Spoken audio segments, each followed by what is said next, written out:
In the quiet village of St. Mary Mead, a priceless talisman vanishes from a locked manor, its ancient curse whispered to unleash chaos. Who dared steal it under the noses of the elite? Why does the air hum with secrets, and what dark deeds will follow? Enter Miss Jane Marple, knitting by the fire, her sharp eyes missing nothing. Can she unravel the truth before the talisman's shadow claims another victim? Chapter 1. The whisper of theft. The dawn broke over St. Mary Mead with a hesitant glow, as if the sun itself were reluctant to pierce the veil of mist that clung to the village like a whispered secret. Miss Jane Marple sat in her parlor, her knitting, needles clicking rhythmically, a soft counterpoint to the ticking of the mantel clock. The cottage was a haven of order-lace doilies draped over polished oak, a teapot steaming gently, and a vase of late summer roses perfuming the air. Yet as the first rays of light slipped through the lace curtains, they cast shadows that seemed to writhe. As if the morning carried a warning dot, Miss Marple's hands paused, her needles hovering mid-stitch. A faint rustle came from the front door, not the usual clatter of the postman's bicycle or the cheerful thump of Mrs. Price's milk delivery. This was softer, deliberate, like a secret meant to go unnoticed. She set her knitting on the armrest, her sharp blue eyes narrowing, and rose with the quiet grace of a woman who had spent decades observing the world's subtleties. Crossing the parlor, she opened the door to find a single sheet of paper lying. On the mat, its edges frayed as if torn in haste. She bent to retrieve it, her fingers brushing the cold stone floor. The note was written in jagged, ink-smudged handwriting. The hill hides a secret. Shadows dance on Haverford Hill. The words sent a shiver through her, not of fear but of curiosity, like the first note of a melody she was destined to unravel. Tucking the note into her cardigan pocket, she stepped outside, scanning the garden. The mist hung low, curling around the rose bushes, and in the distance Haverford Hill loomed, its grassy slopes shrouded in a ghostly haze. Something stirred in her memory, a tale of the hill, of old sins buried beneath its roots, but it was interrupted by a sharp cry. Miss Marple. Oh, heavens, Miss Marple. Mrs. Clement, the vicar's wife, stumbled through the garden gate, her face pale as the mist. Her shawl was askew, and her hands fluttered like startled birds. It's gone. Stolen right from under our noses. Miss Marple's calm voice cut through the panic. My dear Mrs. Clement, come inside and have some tea. Tell me everything. They settled in the parlor, where Miss Marple poured chamomile tea, its steam mingling with the morning chill. Mrs. Clement clutched her cup, her words tumbling out. The talisman, our family heirloom, kept in the vicarage safe, it's gone. It was there last night, I swear it, but this morning after the bazaar it's vanished. Miss Marple's eyes gleamed with interest. The bazaar, you say? At the church hall? Yes, yesterday afternoon, Mrs. Clement said, dabbing her eyes with a handkerchief. The whole village was there, cakes, jams, the flower show. The talisman was in a locked display case for the historical exhibit to raise funds for the church roof. I checked it at dusk, but this morning the case was empty, the lock unbroken. Curious, Miss Marple murmured, her mind already sifting through possibilities. Tell me about this talisman. Mrs. Clement took a shaky breath. It's a bronze disc, about the size of a saucer, etched with strange rune spirals. A crescent moon, crosses. It belonged to the Haverford family who owned the manor on the hill centuries ago. They vanished after some scandal, and the talisman passed to my husband's ancestors. It's said to hold secrets, maybe even a curse, but we kept it for its historical value." Miss Marple's fingers brushed the note in her pocket, its words echoing, "The hill hides a secret." "And who had access to the display case?" she asked. "Only my husband, the vicar, and I have keys," Mrs. Clement said. But the hall was crowded, villagers, visitors, even a stranger or two. "Oh, Miss Marple, what if it's that curse? Stirring trouble?" "Nonsense," Miss Marple said gently, though her mind facetiously. She smiled, her mind already turning. "No curse, Mrs. Clement, just human mischief. I'll visit the vicarage this afternoon and see what I can find. Now have another biscuit and tell me who was at the bazaar." Mrs. Clement listed familiar names: Mrs. Price, the baker; Mr. Hargreaves, the clockmaker; Miss Lavender, the florist, along with a few outsiders, a tweed-clad man with a limp who lingered near the exhibit, and a woman in a veiled hat who asked odd questions about the talisman's origins. Miss Marple noted each detail, her thoughts like threads weaving a pattern. The stranger's limp intrigued her. She recalled seeing a man with a cane at the village shop, his eyes sharp and watchful. After Mrs. Clement left, Miss Marple donned her tweed coat and hat, her steps brisk as she headed to the church hall. The village was alive with gossip, voices hushed in the bakery, eyes darting in the post office. The hall was a modest stone building, its windows glowing with the last of the morning light. Inside, the display case stood in a corner, its glass intact, the velvet lining empty where the talisman once rested. Miss Marple examined the lock. No scratches, no signs of tampering. "An inside job, perhaps," she murmured, her voice barely audible over the creak of the wooden floor. She spoke with Mr. Pym, the verger, who had swept the hall at dusk. "Locked tight it was," he insisted, his whiskers twitching. "I saw Mrs. Clement check it myself. No one lingered but that limping fellow, poking about the exhibit like he was studying it." Outside, near the vicarage garden, Miss Marple found a clue. A scrap of green cloth caught on a rose thorn by the window, embroidered with a tiny crescent moon, like the talisman's rune. She tucked it into her pocket beside the note, her heart quickening. The cloth was fine, not a villager's usual weave, perhaps from a coat or scarf worn by someone at the bazaar. The window showed faint scratches on the latch, barely visible, suggesting a skilled hand. At noon, Miss Marple sat in the village tea shop, observing the crowd. Mrs. Price bustled about, her apron flour-dusted, muttering about cursed relics. Mr. Hargreaves, the clockmaker, sipped tea in a corner, his fingers tapping nervously, his eyes avoiding hers. Miss Lavender, arranging roses at a table, whispered to a friend about the stranger with the cane, who'd asked about the Haverford family's history. Miss Marple's ears caught every word, her mind cataloging details like a ledger. "Miss Marple, any news?" Mrs. Price called, her voice hopeful. "Patience, dear," Miss Marple replied, her smile serene. "These things unravel in time." She visited the vicarage that afternoon, where the vicar, Mr. Clement, was pale and fidgety. "It's a scandal," he said, wringing his hands. "The talisman's loss could ruin our reputation.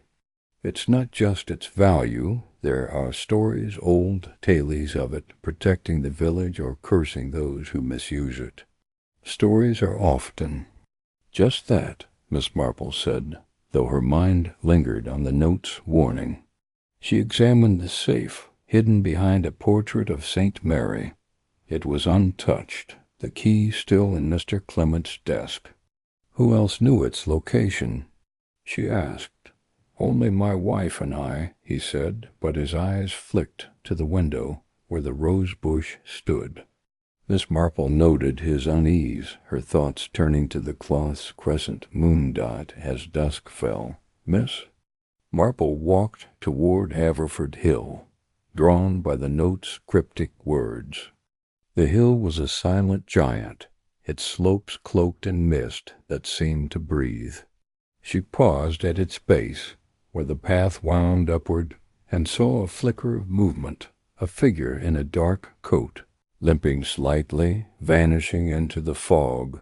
Her pulse quickened, but she didn't follow. The mist was too thick, the hill too treacherous at night.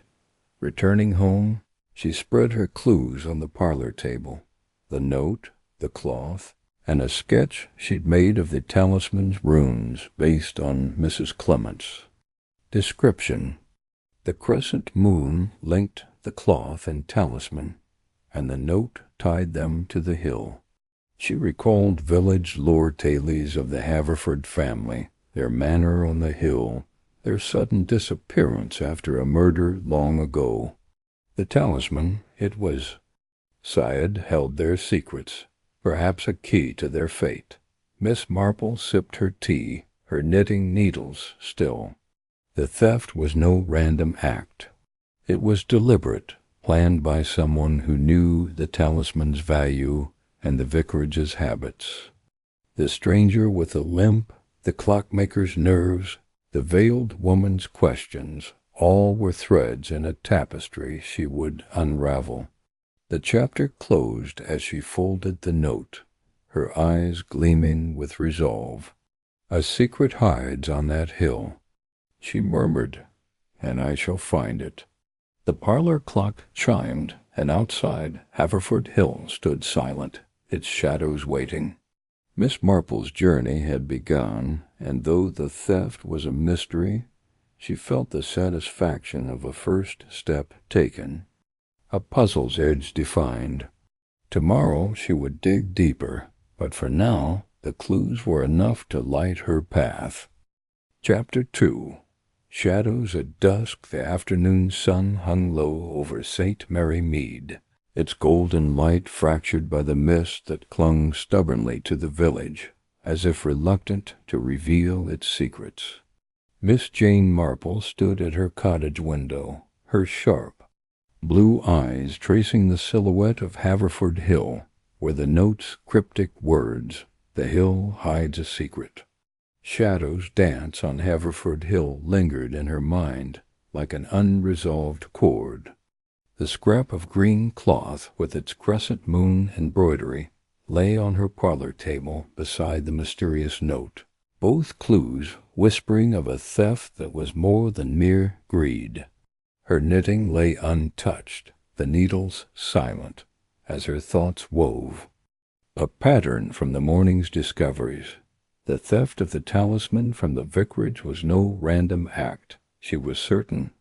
The unbroken lock on the display case, the scratches on the vicarage window, and the stranger with the limp seen at the bazaar all pointed to a deliberate plan, one rooted in the village's past. The Haverford family, whose name was tied to the talisman, had vanished generations ago amid whispers of murder and scandal. Miss Marple's memory, a treasury of village lore, recalled tales of their manor on the hill, now a crumbling ruin, and a tragedy that had left the village uneasy. The talisman with its arcane runes was the key, and she intended to unlock its secrets. She donned her tweed coat and straw hat, tucking the note and cloth into her pocket. The vicarage was her first stop, where she hoped to inspect the crime, seen more thoroughly. The village was quieter now, the morning's gossip settling into a nervous hum. As she passed the bakery, Mrs. Price waved, her flour-dusted hands betraying a tremor. "Any news, Miss Marple?" she called, her voice hopeful but strained. "Patience, dear. Miss Marple replied with a serene smile. The truth has a way of surfacing. The vicarage was a quaint stone building, its garden bursting with roses that seemed to droop under the weight of the day's unease. Mrs. Clement greeted her at the door, her eyes red-rimmed, but her manner steadier than before. "Oh, Miss Marple, thank you for coming. My husband's in a state, and the village won't stop talking." "Talk is often more noise than substance," Miss Marple said, stepping into the cool, dimly lit hall. "May I see the display case again?" Mrs. Clement led her to the church hall adjacent to the vicarage, where the empty case stood like a silent accusation.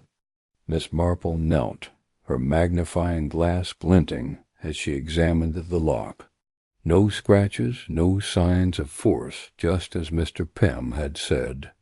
But the window nearby, overlooking the rose garden, told a different story. The scratches on the latch were faint, almost invisible, but to Miss Marple's trained eye they spoke of a slender tool, perhaps a wire or a hairpin, wielded by a practiced hand. She compared the scratches to the green cloth's crescent moon, her mind turning. The thief had been inside the hall, she suspected, but used the window to mislead. Did anyone linger near the case during the bazaar? She asked, straightening Mrs. Clement frowned, thinking. The stranger with the cane, he was there longer than most, staring at the talisman.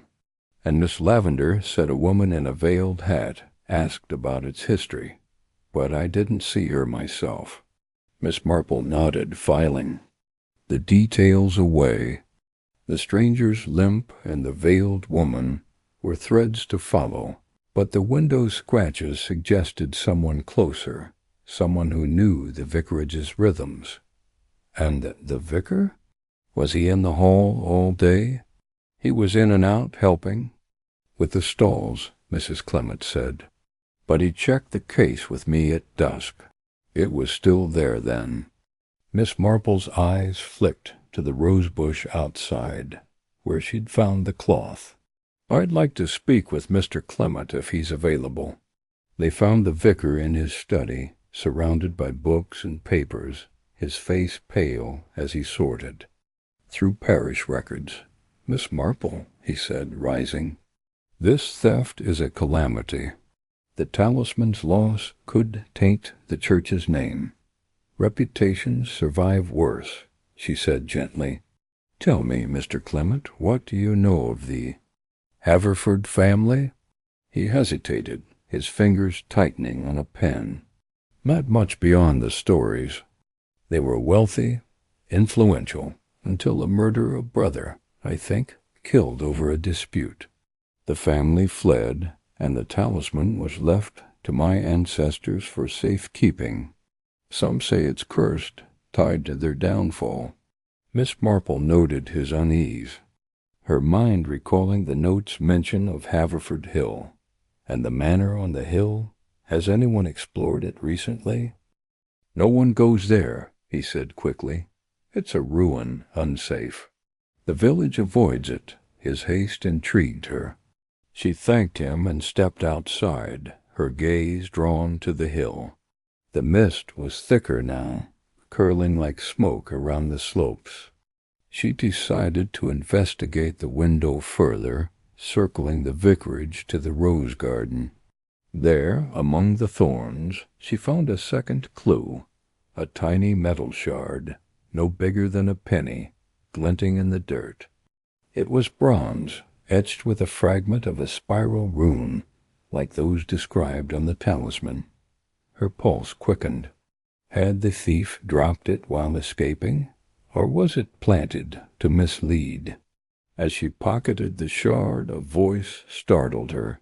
"Miss Marple, what are you doing out here?" It was Mr. Hargreaves, the clockmaker, his thin frame hunched in a gray coat, his eyes darting nervously.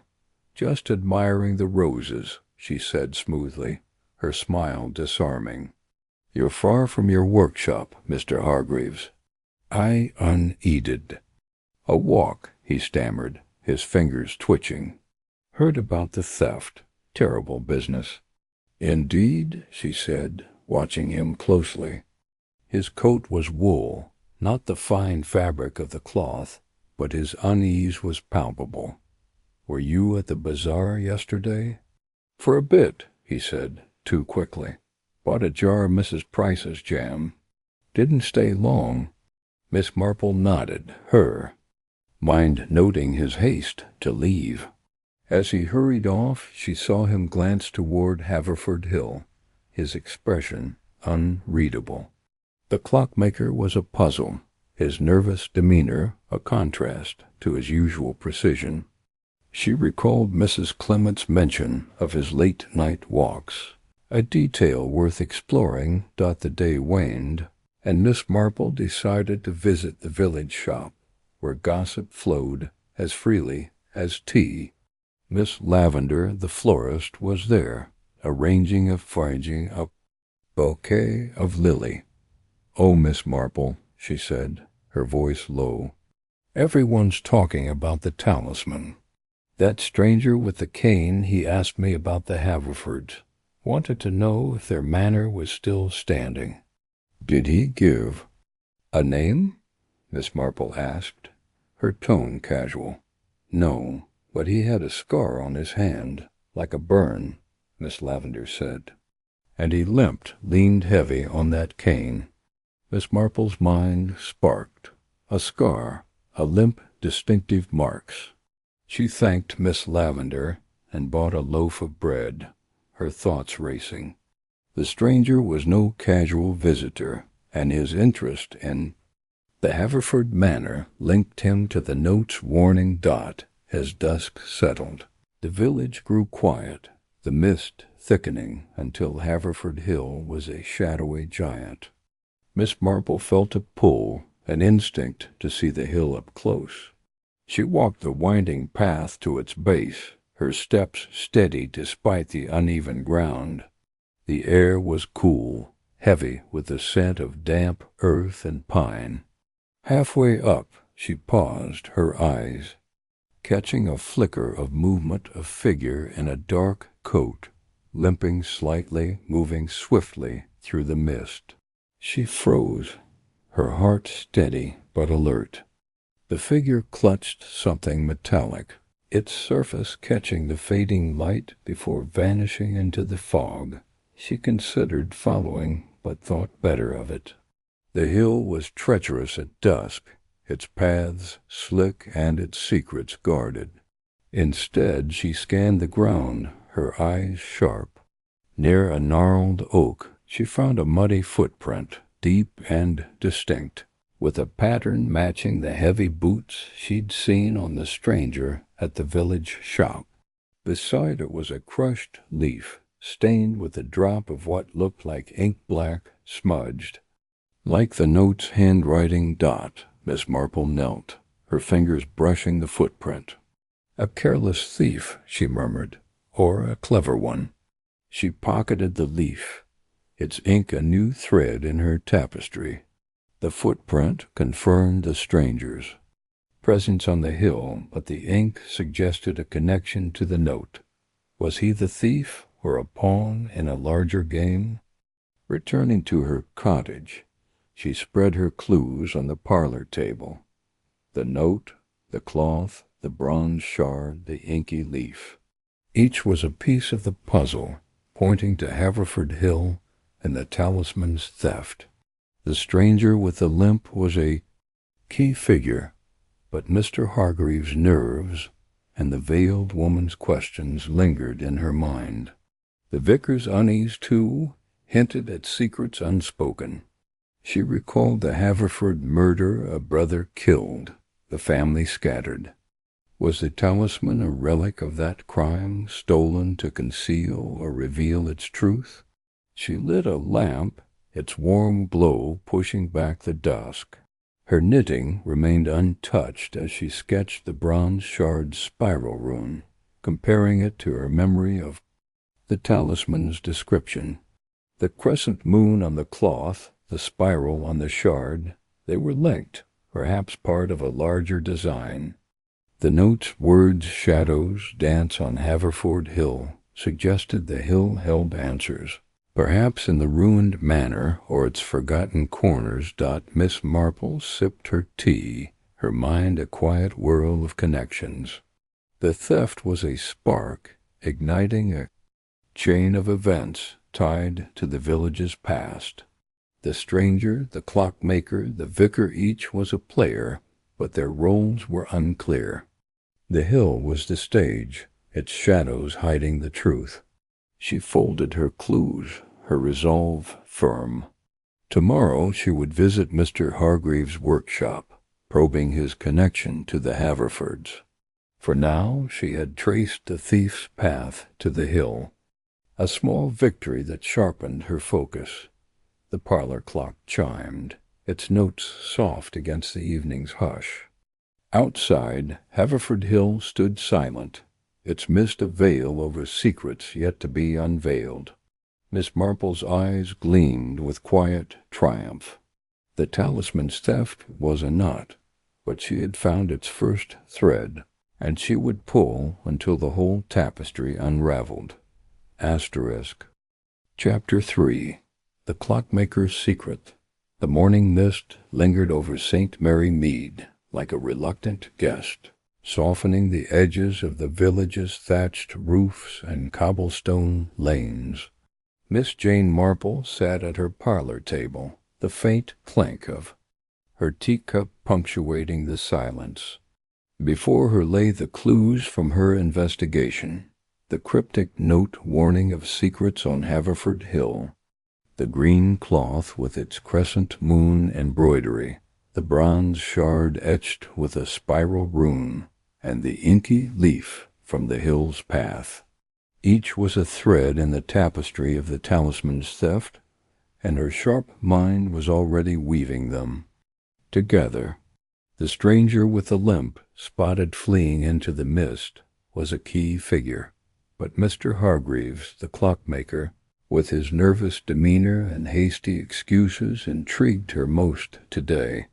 His glance toward Haverford Hill yesterday, coupled with Mrs. Clement's mention of his late-night walks, suggested he knew more than he let on. Miss Marple's knitting lay untouched, her needle still, as she recalled the clockmaker's twitchy fingers at the tea-shop. His workshop, nestled between the bakery and the post office, was her next destination. If Mr. Hargreaves was linked to the talisman's theft, his tools precise, delicate, could explain the scratches on the vicarage window's latch, and if he walked the hill at night, he might have seen the stranger or left clues of his own. She slipped the note, cloth, shard, and leaf into her handbag, donned her tweed coat, and stepped into the cool morning air, her straw hat tilted against the mist's damp kiss. The village was stirring, its rhythm familiar yet tinged with unease. The bakery's aroma of fresh bread mingled with the scent of wet earth, and villagers nodded to Miss Marple, their smiles tight with the weight of the talisman's theft. At the post office, Miss Lavender was sorting letters, her voice low as she whispered to a customer about the cursed relic stirring trouble. Miss Marple caught the words, her ears sharp, but she didn't pause. Gossip was a tool, not a distraction, and she had a purpose today. Hargreaves' Clockworks was a narrow shop, its windows crowded with ticking clocks and pendulums swaying like metronomes. The sign creaked in the breeze, and the door's bell jingled as Miss Marple entered.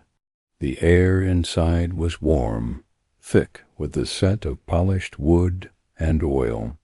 Clocks lined the walls, their faces glowing in the dim light, each tick a reminder of time's relentless march.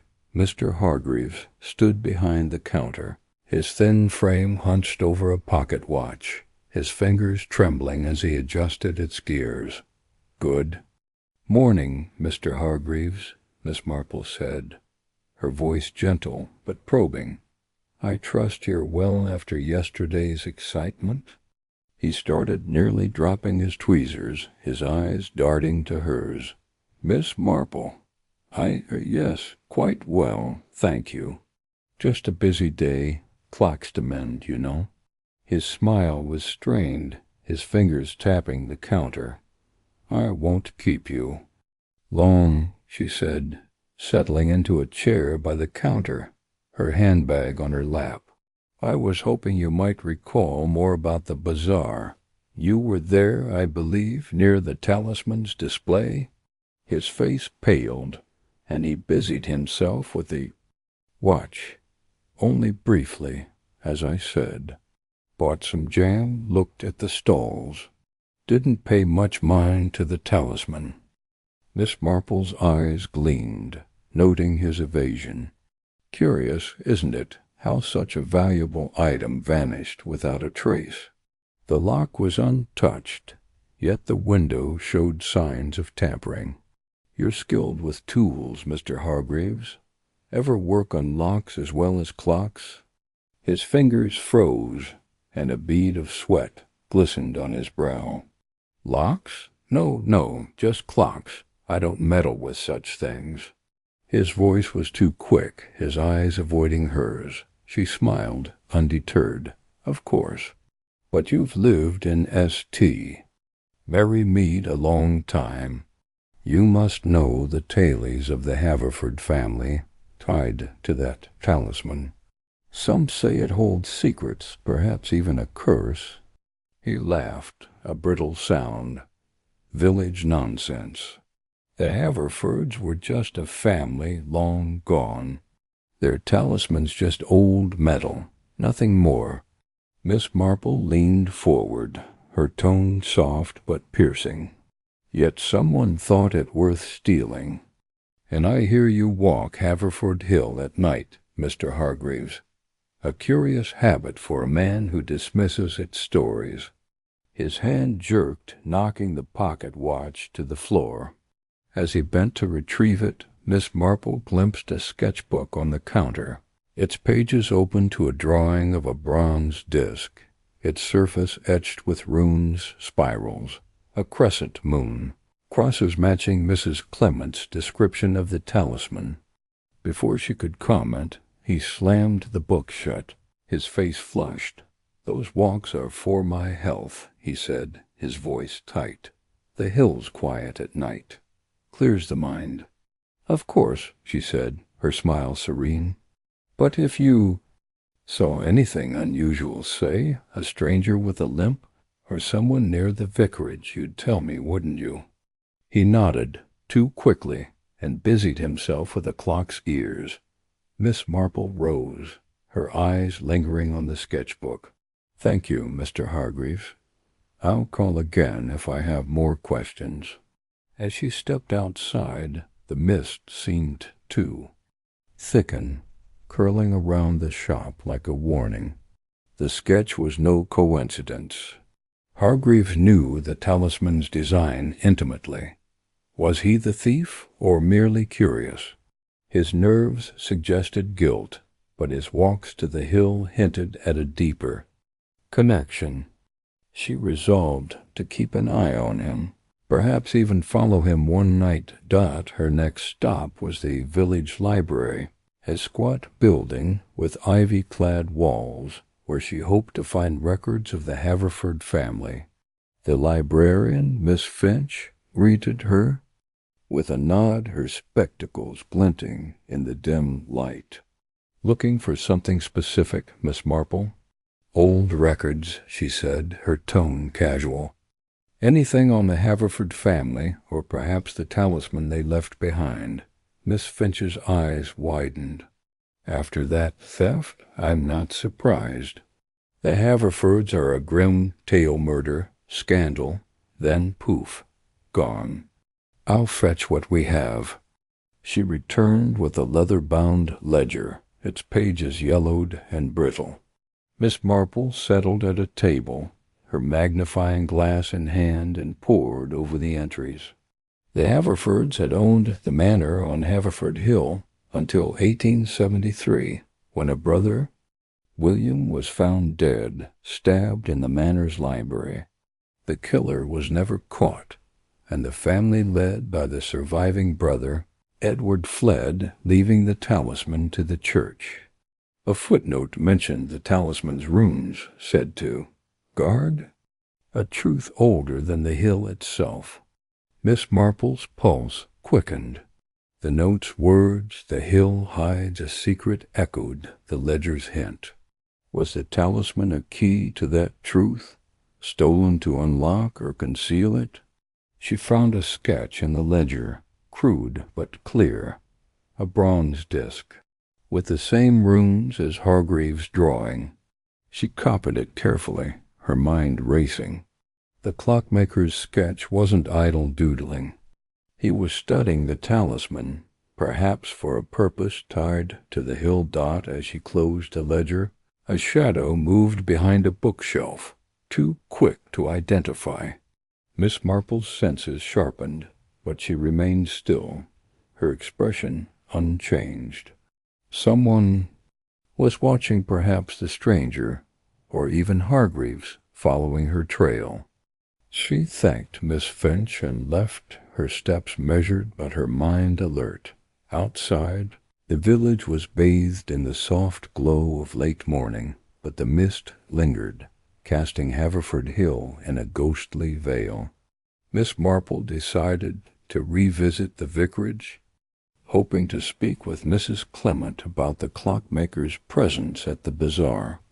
As she approached, she saw Mr. Pym, the verger, sweeping the churchyard, his whiskers twitching with irritation. "Morning, Miss Marple," he grunted. "Still sniffing about that talisman?" "Just tying up loose ends," she said, her smile disarming.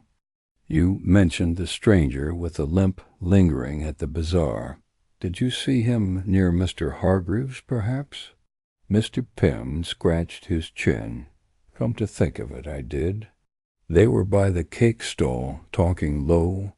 Hargreaves looked jumpy, kept glancing at the talisman's case." Miss Marple's heart quickened. A connection between the clockmaker and the stranger, perhaps a conspiracy. "And the veiled woman?" she asked. "Didn't see her," he said, shrugging, "but Mrs. Clement might know more. She's in the garden." Mrs. Clement was pruning roses, her hands steadier than yesterday. "Miss Marple, any progress?" she asked, her voice hopeful.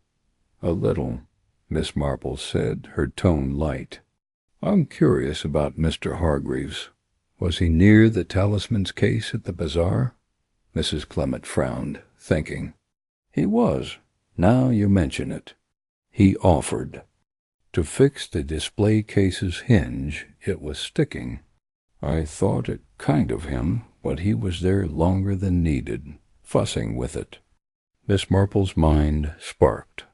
The hinge close to the lock, close to the window. Had Hargreaves tampered with it, creating an opportunity for the thief? She thanked Mrs. Clement and examined the case again, noting the hinge's screws were slightly misaligned, as if recently adjusted. A subtle clue, but telling Dot as dusk approached. Miss Marple felt the pull of Haverford Hill again. The clockmaker's night walks were a thread she couldn't ignore. She returned home briefly, slipping the bronze shard and inky leaf into a small tin for safekeeping. Then, under the pretext of an evening stroll, she headed to the hill's base, her shawl wrapped tightly against the chill. The mist was thicker now, the hill's slopes a maze of shadows. She hid behind a gnarled oak, her eyes scanning the path. Minutes later, a figure emerged. Mr. Hargreaves, his coat flapping, his steps hurried. He carried a lantern, its light cutting through the fog. He paused at the same spot where Miss Marple had found the footprint, kneeling to examine the ground. She held her breath, watching as he pulled a small object from his pocket, a metal tool, thin and gleaming, like a lockpick. He muttered to himself, his words lost in the wind, then stood, and moved deeper into the mist toward the ruined Haverford Manor. Miss Marple didn't follow. The hill was too treacherous, and Hargreaves was too alert. But his actions confirmed her suspicions. He was no bystander.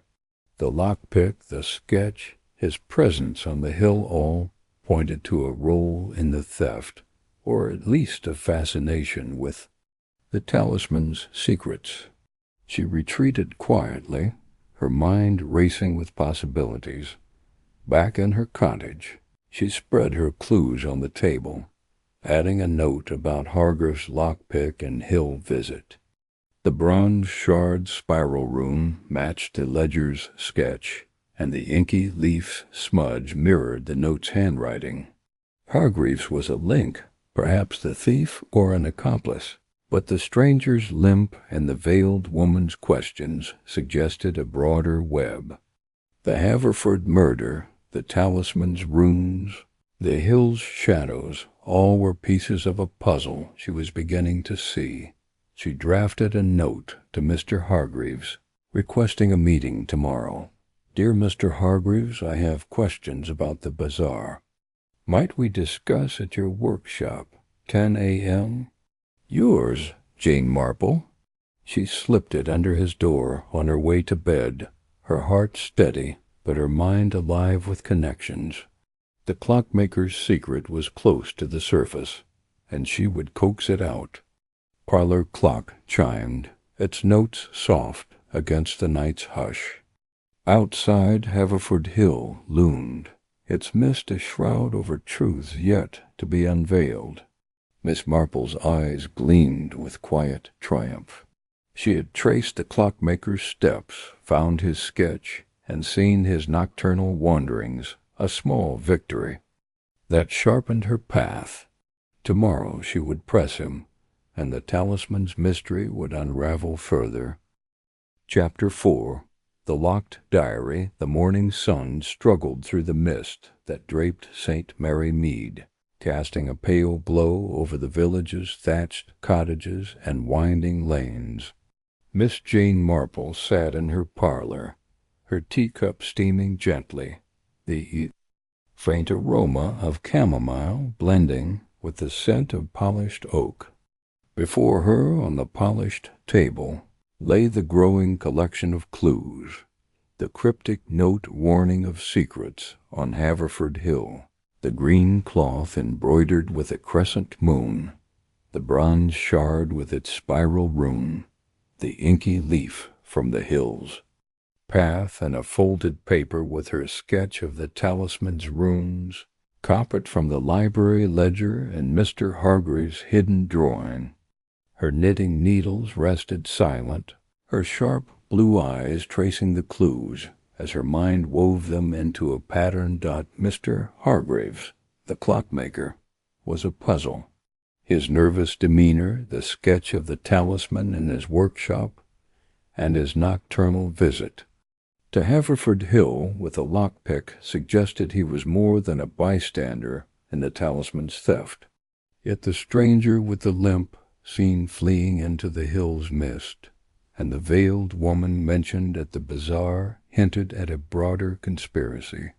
The library ledger had deepened the mystery, linking the talisman to a 19th-century Haverford family. Murder and a cryptic truth older than the hill itself.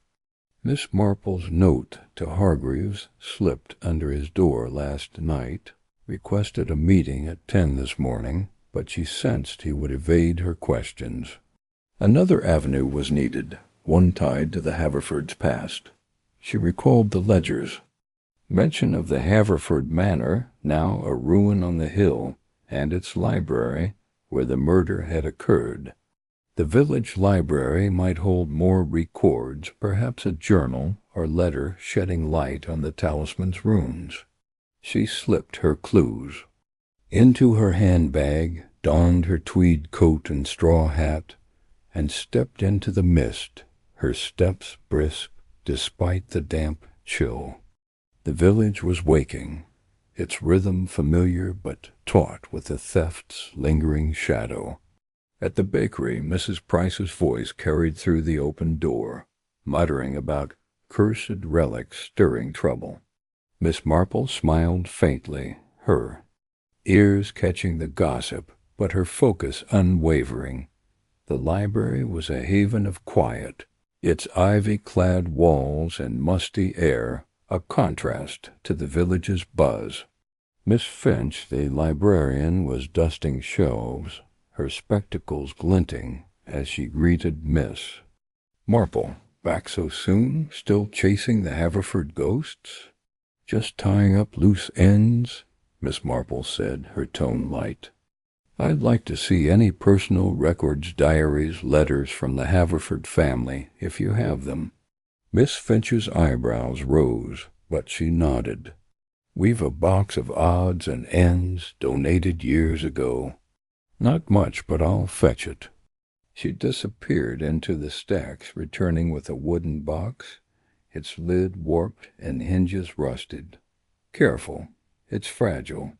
Miss Marple settled at a table, her magnifying glass in hand, and opened the box. Inside were faded letters, a child's drawing, and a small leather-bound book, its cover embossed with a crescent moon, the same rune as the talisman and the cloth. Her pulse quickened. The book was locked, its clasp intricate, bearing the crescent moon in silver. She tried the clasp, but it held firm, requiring a key or tool. Her fingers brushed the bronze shard in her handbag, but its spiral rune didn't match the lock's design. She examined the book's edges, noting faint scratches, as if someone had tried to pry it open. The leather was worn, but the pages inside were intact, their edges gilded. A faint inscription on the spine read E.H. 1872, perhaps Edward Haverford, the surviving brother from the Ledger's tale. She recalled the murder. William Haverford stabbed in the Manor's library, Edward fleeing with the family. Was this Edward's diary, a record of their secrets? Miss Finch hovered nearby, her curiosity evident. Find something interesting? Perhaps, Miss Marple said, her smile disarming. Do you know who donated this box? Old Mrs. Haverford's maid, I think, decades ago, Miss Finch said. She lived in the village after the family left. Kept quiet, but folks said she knew their secrets. Miss Marple nodded, her mind sparking. The maid might have preserved the diary to protect or hide something tied to the talisman. She tucked the diary into her handbag, promising to return it, and flipped through the box's letters. Most were mundane household accounts, invitations, but one caught her eye, dated 1873, addressed to Edward Haverford, from an unnamed sender. The talisman must stay hidden. Its truth will ruin us all. The handwriting was elegant, with a flourish on the crescent moon symbol at the letter's close. Her heart quickened. The note's warning, "The hill hides a secret," echoed the letter's tone. Was the talisman's theft an attempt to unearth or bury that truth? She copied the letter's text, noting the crescent moon, and returned the box to Miss Finch. As she left, she sensed a presence again, a shadow behind the stacks. But when she glanced back, the library was empty. Her senses sharpened, but she kept her expression serene. Someone was watching, perhaps aware of her find. Outside, the mist had thinned, but Haverford Hill loomed, its slopes a silent challenge. Miss Marple's meeting with Mr. Hargreaves was imminent, but the diary's discovery shifted her focus. She needed to open it, and the clockmaker's tools, his lockpick, seen on the hill, might be the key. She headed to his workshop, the bell jingling as she entered. The air was thick with ticking clocks, their faces glowing like watchful eyes. Mr. Hargreaves stood at his counter, his fingers trembling as he polished a clock face. "Miss Marple," he said, his voice tight. "Your note, what's this about?" "Just a few questions," she said, settling into a chair, her handbag on her lap. "You worked on the Bazar's display case, I hear, fixing its hinge. Did you notice anything odd about the lock?" His eyes darted to the sketchbook, still on the counter, its cover closed. "The lock? No, it was fine. I just tightened the hinge, that's all." Miss Marple leaned forward, her tone gentle but probing. "And your sketch of the Talisman, such detail for a man who barely glanced at it. You've studied its runes, haven't you?" He flushed, his hands gripping the counter. "It's just a drawing, idle curiosity. I heard the stories, that's all." "Stories can be dangerous," she said, her eyes gleaming, "like those of Haverford Hill, where you walk at night, or the Talisman's curse tied to a murder. Long ago." He laughed, a brittle sound. "You're fishing, Miss Marple. I've no secrets, just clocks to mend." She opened her handbag, revealing the diary's edge, its crescent moon clasp glinting. "This belonged to Edward Haverford. Its lock is stubborn, but a man with your tools, say, a lockpick might open it. Care to try?" His face paled, and he stepped back, knocking a clock to the floor. "I don't know anything about that. Look, I have a customer waiting." He gestured vaguely toward the back room, his eyes avoiding hers. Miss Marple rose, her smile serene. "Another time, then. But secrets have a way of ticking louder than clocks, Mr. Hargreaves." As she left, she glanced at the sketchbook, tempted to peek, but Hargreaves was watching, his hand on the counter. Outside, the village buzzed with midday activity, but her mind was on the diary. She needed a tool to open it, and if Hargreaves wouldn't help, she had another idea, a hairpin, perhaps, or a visit to the blacksmith.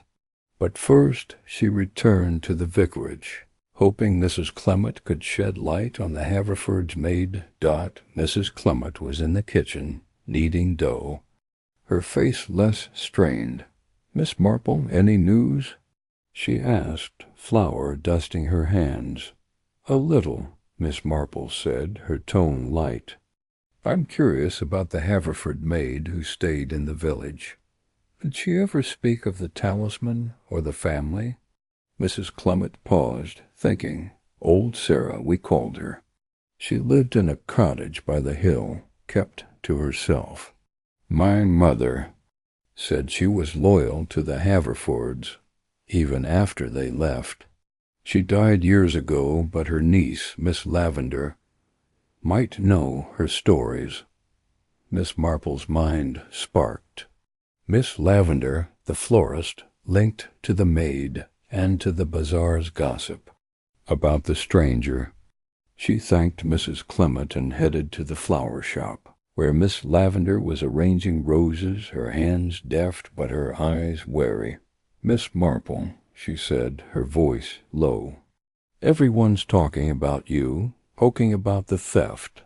"Just helping where I can," Miss Marple said, her smile disarming. "Your Aunt Sarah worked for the Haverfords, I hear. Did she ever mention their Talisman?" Miss Lavender's fingers faltered, a petal falling to the counter. "Aunt Sarah? She told stories, yes, about the Talisman's power, how it guarded. A secret the Haverfords died to protect. She said it was cursed, that anyone who took it would suffer." Miss Marple noted her unease. "And the secret? Did she hint at what it was?" "Something on the hill," Miss Lavender said, her voice barely a whisper. "A place only the Talisman could find. She never said more, just warned me to stay away." Miss Marple thanked her, her mind racing. The diary, the talisman, the hill all were linked to a secret Sarah had guarded. As she left, she saw Mr. Hargreaves across the street, watching from his shop's doorway, his expression unreadable. Her senses sharpened, but she kept walking, her steps measured dot back in her cottage. Miss Marple examined the diary, her hairpin proving useless against its clasp. The crescent moon symbol matched the cloth, and the letters flourished, tying them to the Haverford's secret. She sketched the clasp's design, comparing it to her talisman sketch. The runes were a code, she was certain, perhaps a map or key to the hill's truth. As dusk fell, she felt the pull of Haverford Hill, but caution prevailed. Instead, she visited the village blacksmith, Mr. Thorne, whose tools might open the diary. His forge was a blaze of heat, the air thick with smoke. "A lock, you say?" He grunted, examining the diary. "Tricky, but I can make a pick for it. Come back tomorrow." Miss Marple thanked him, her heart steady, but her mind alive with possibilities. The diary was a breakthrough, its contents a potential key to the theft's motive. Hargreaves' sketch, his lockpick, his hill walks, all pointed to his involvement. But Miss Lavender's tale of Sarah's warnings suggested a deeper truth, one tied to the Haverfords' ruin. She returned home, spreading her clues on the table. Note, cloth, shard, leaf, letter copy, and diary. Each was a piece of the puzzle, the hill its center. The stranger, Hargreaves, the veiled woman, all were players, but their roles were unclear. She drafted a mental plan. Open the diary, press Hargreaves, and trace the stranger's scar and limp. For now she had found the diary, a small triumph that sharpened her path. The parlor clock chimed, its notes soft against the evening's hush. Outside, Haverford Hill stood silent, its mist a veil over secrets yet to be unveiled. Miss Marple's eyes gleamed with quiet resolve. The talismans. Theft was a knot, but she had found a new thread, and she would pull until the truth unraveled. Chapter 5. The Midnight Intruder. The evening shadows lengthened over St. Mary Mead, the mist weaving a gauzy veil across the village's thatched roofs and quiet lanes. Miss Jane Marple sat in her parlor, the soft glow of an oil lamp casting flickering patterns on the walls. Her teacup rested untouched, the chamomile steam curling upward like a whispered secret. Before her, on the polished oak table, lay her growing collection of clues, the cryptic note warning of secrets on Haverford Hill, the green cloth with its crescent moon embroidery, the bronze shard etched with a spiral rune, the inky leaf from the hill's path, a copied letter from 1873 urging the talisman's concealment, and the locked diary embossed with Edward Haverford's initials and a crescent moon clasp. Her knitting needles lay still, her sharp blue eyes tracing the clues as her mind sifted through the day's discoveries. The diary, found in the library's dusty box, was a tantalizing lead. Its locked clasp resisted her hairpin, but Mr. Thorne, the blacksmith, had promised a pick by morning. The letter's warning, the talisman, must stay hidden. Its truth will ruin us all, echoed the note's ominous tone, linking the theft to a Haverford family secret buried on the hill. Mr. Hargreaves, the clockmaker, with his sketch of the talisman's runes and his nocturnal hill walks, was a key figure, his lockpick suggesting he could open the diary or the vicarage's display case. Yet the stranger with the limp and the veiled woman from the bazaar hinted at a wider web, Their roles unclear, but pressing Miss Marple's thoughts turned to Miss Lavender's tale of her Aunt Sarah, the Haverford maid who had warned of a cursed talisman guarding a secret on the hill. The crescent moon on the diary, the cloth, and the letter's flourish was no coincidence. It was a symbol tying the theft to the Haverfords' ruin. She sensed the thief was close, perhaps desperate, and the hill was the key. Tomorrow she would open the diary and press Hargreaves further, but tonight she felt the weight of unseen eyes, a presence lingering just beyond her cottage's lace curtains. She rose, her steps soft on the creaky floorboards, and checked the windows, her fingers brushing the latches. The village was silent, the mist thick enough to swallow sound. She returned to the table, sketching the diary's clasp, its crescent moon a mirror of the cloth's embroidery. As she worked, a faint noise broke the silence, a rustle, not the wind's sigh or the scuttle of a mouse, but a deliberate scrape. Like a boot on stone dot, Miss Marple froze, her heart steady, but her senses sharp. The sound came from the front door, a subtle creak as if someone tested the lock. She dimmed the lamp, plunging the parlor into shadow, and slipped to the window, peering through a gap in the curtains. The garden was a blur of mist, but a silhouette moved near the rose bushes. A figure, cloaked in dark fabric, pausing as if listening. Her pulse quickened, but her mind remained clear. An intruder, bold enough to come at midnight, likely sought her clues. She crept to the door, her hand on the knob, but thought better of confronting them alone. Instead, she moved to the parlor's side window, where the latch was loose a fact. She noted, but not yet fixed. The rustle came again, closer, and the window's latch clicked softly, as if nudged by a tool. Miss Marple stepped back, her eyes fixed on the glass. A gloved hand appeared, easing the window open, the mist curling in like a ghostly breath. She retreated to the hallway, grabbing her umbrella from the stand less a weapon than a distraction. The intruders slipped inside, their movements swift, but cautious, a shadow blending with the parlor's gloom.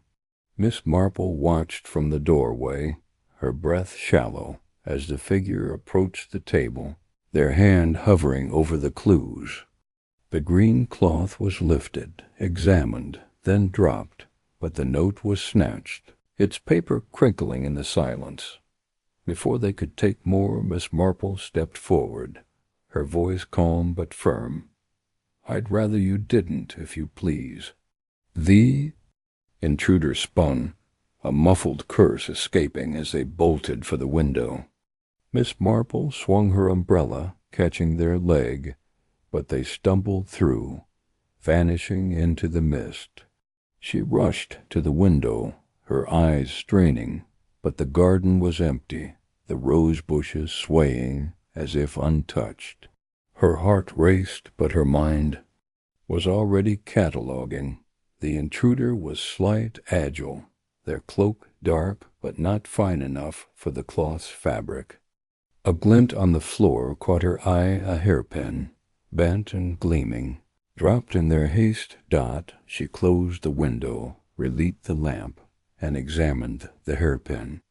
It was slender, like the tool that scratched the vicarage latch, but its tip was etched with a tiny spiral like the bronze shard's rune. Her pulse quickened. The intruder knew her clues, perhaps targeting the note's warning. She checked the table. The cloth, shard, leaf, letter, and diary were untouched, but the note's absence was a blow. Its words, "The hill hides a secret. Shadows dance on Haverford Hill," were in her memory, but its physical loss suggested the thief's desperation. Miss Marple sat, her tea cold, and sketched the hairpin's spiral, comparing it to her talisman. Drawing. The runes were a language, she was certain, perhaps a code to the hill's secret. She recalled the intruder's cloak, not the stranger's heavy coat, nor Hargrave's wool, but perhaps the veiled woman's shawl, repurposed for stealth.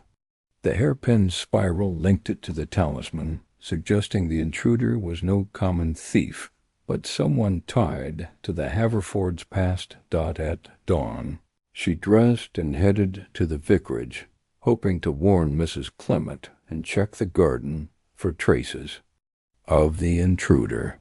The village was stirring, the mist thinning to reveal Haverford Hill's looming silhouette.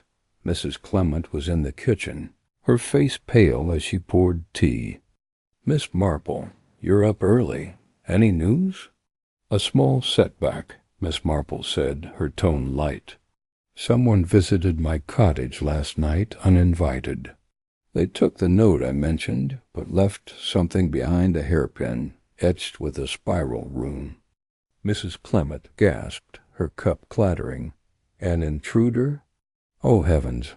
And this morning my husband found this in his study." She produced a folded paper, its edges crisp with scrawled words. "Return the talisman, or blood will spill." Miss Marple's eyes gleamed, her mind racing. The handwriting was jagged, like the stolen notes, but the ink was fresh, the paper new. "When did you find this?" she asked. "Just before you arrived," Mrs. Clement said, trembling. "The study door was locked last night, but this was on his desk." Miss Marple examined the note, noting its threat echoed the 1873 letter's warning of ruin. The intruder's visit to her cottage and this new note suggested a coordinated effort, perhaps to scare her off or force the talisman's return. She reassured Mrs. Clement, promising to investigate, and stepped into the vicarage garden, her eyes scanning the rose bush's dot near the window where she'd found the cloth. She spotted fresh footprints, small, light, unlike the stranger's heavy boots or Hargreaves' soles. They led to the garden gate, then vanished on the cobblestone path. A thorn held a shred of dark fabric, coarse and black, unlike the green cloth's fine weave. She pocketed it, her mind linking it to the intruder's cloak. The footprints and fabric suggested a different player, perhaps the veiled woman, agile and cunning. She visited Mr. Thorne's forge next, the air thick with smoke and the clang of metal. He handed her a slender pick, its tip fine enough for the diary's clasp. "Careful with that," he grunted. "It's sharp." Miss Marple thanked him, her heart steady, but her mind alive with possibilities. Back in her cottage, she tried the pick, her fingers deft despite the clasp's resistance. With a soft click, the diary opened, revealing pages of neat, faded script. Her pulse quickened as she read the first entry, dated 1872, in Edward Haverford's hand. "The talisman is our burden, its runes a map to the chamber beneath the hill. William seeks to sell it, but I fear its truth will destroy us. She turned the pages, finding sketches of the runes crescent moon, spiral, cross-aligned in a pattern, with notes on a stone door hidden by an oak. A later entry, dated 1873, was frantic. "William is dead, stabbed by my hand in rage. I hid the talisman, fled, but the truth remains in the chamber."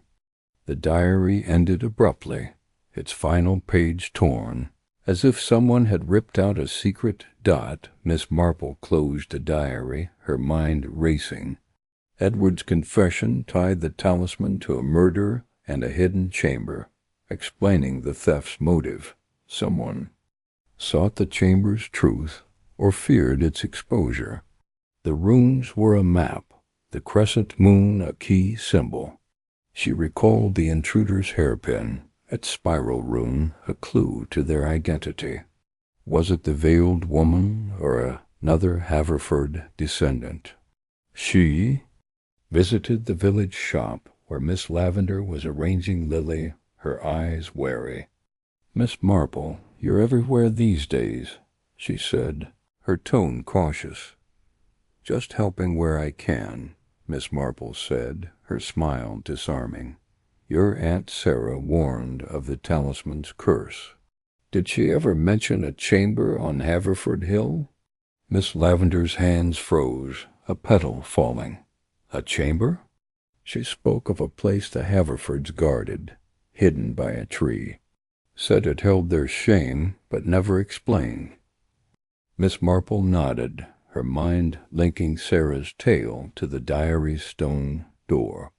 As she left, she saw Mr. Hargraves across the street, his face pale as he watched her. She decided to confront him, but first she followed the footprints path to Haverford Hill, hoping for more clues dotted the hill's base. The mist was thin, the path slick with dew. She found the oak where she'd seen Hargreaves, its roots gnarled. Nearby, a patch of earth was freshly dug, but empty, as if someone had searched and found nothing. A glint caught her eye, a second hairpin, identical to the intruder's, its spiral rune gleaming. Her heart quickened. The intruder had been here, perhaps seeking the chamber. Back in her cottage, she spread her clues: cloth, shard, leaf, letter, diary, notes, fabric shred, and hairpins. The diary was a breakthrough, its runes a map to the hill's secret. The intruder's visit, the vicarage note, and the dug earth suggested desperation, a race to find the chamber before she did.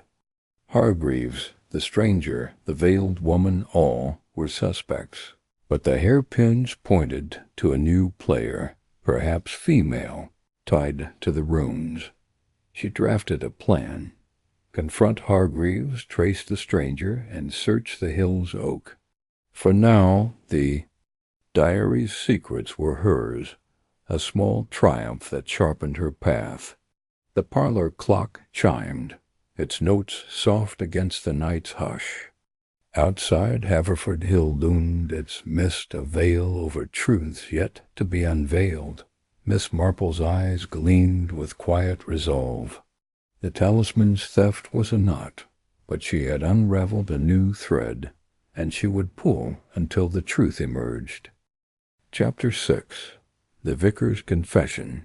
The dawn broke over St. Mary Mead with a tentative light, the mist lingering like a reluctant curtain over the village's thatched roofs and winding paths.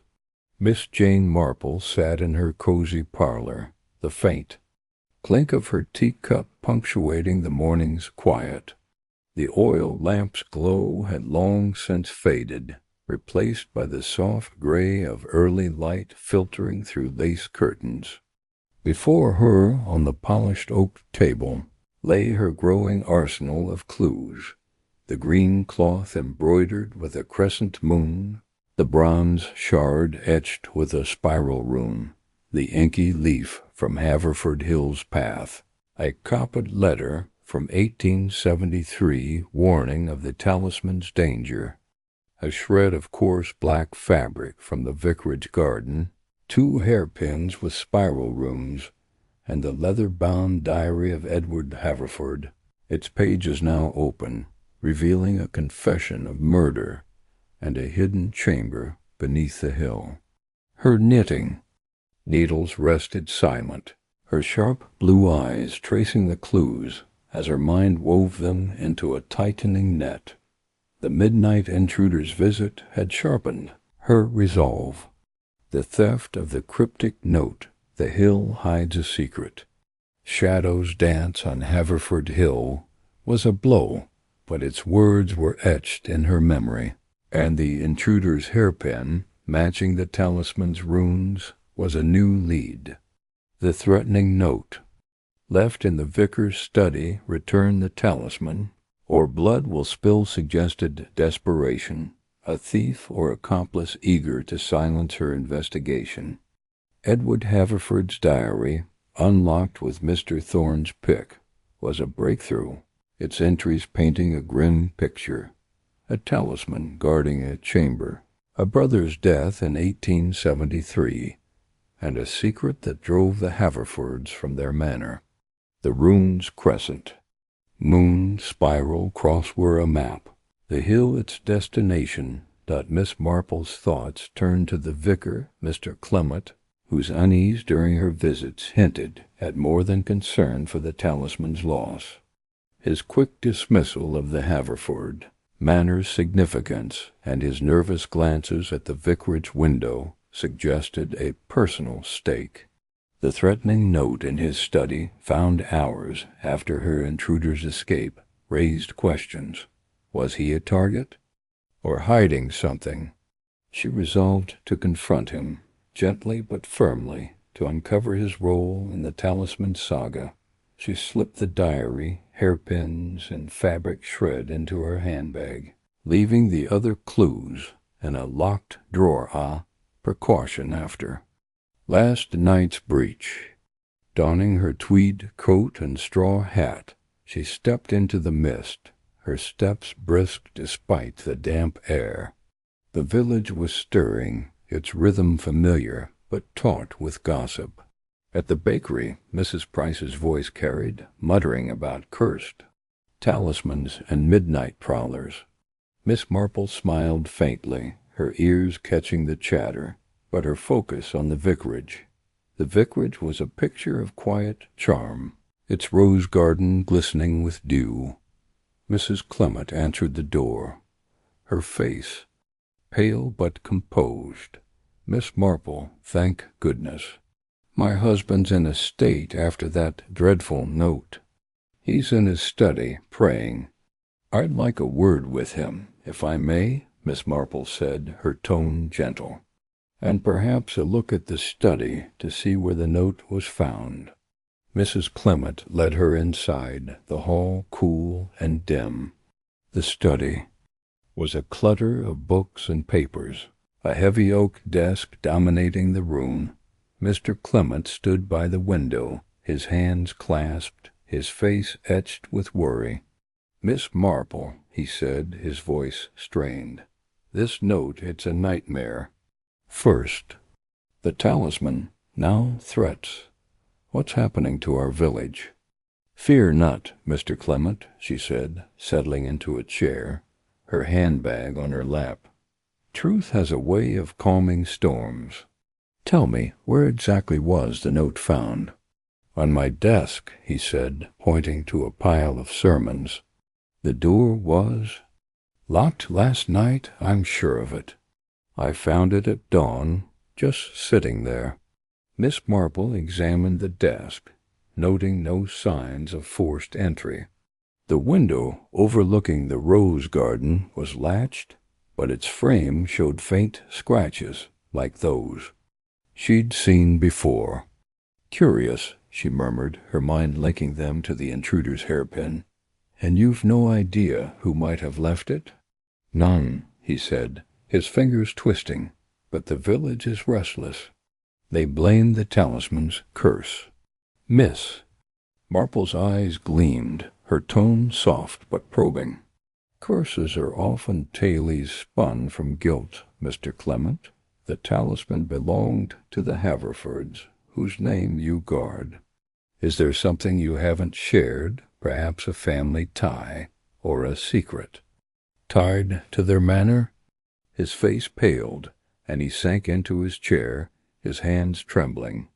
You're too sharp, Miss Marple. Yes, there's something. My great-uncle was a Haverford, a distant cousin, who stayed after the family fled.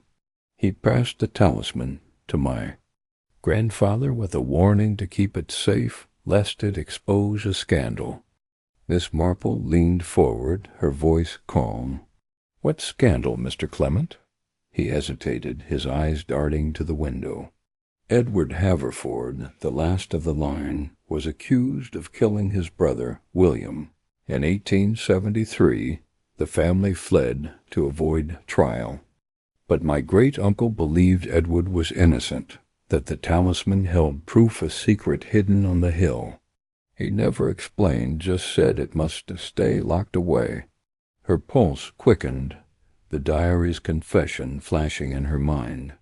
William is dead, stabbed by my hand in rage. Edward's words painted him as guilty, but the vicar's tale suggested doubt. And this secret, she said, could it drive someone to steal the talisman? I don't know, he said, his voice breaking, but the theft has stirred old fears. If the talisman's truth comes out, it could ruin my family's name. Miss Marple nodded, her mind racing. The vicar's confession was a breakthrough, linking the theft to a Haverford scandal and the Hills chamber. But his unease suggested more perhaps knowledge of the chamber, or fear of its discovery. She glanced at the desk, noticing a panel in its side, slightly ajar, as if hastily closed. "May I look around?" she asked, her tone casual. He nodded, distracted, and she approached the desk, her fingers brushing the panel. It shifted, revealing a small compartment, but before she could open it, Mrs. Clement entered, her voice sharp. "Miss Marple, the postman's here with a parcel. Shall I fetch it?" The vicar seized the moment, moving to the desk and shutting the panel with a click. "No need, dear," he said too quickly.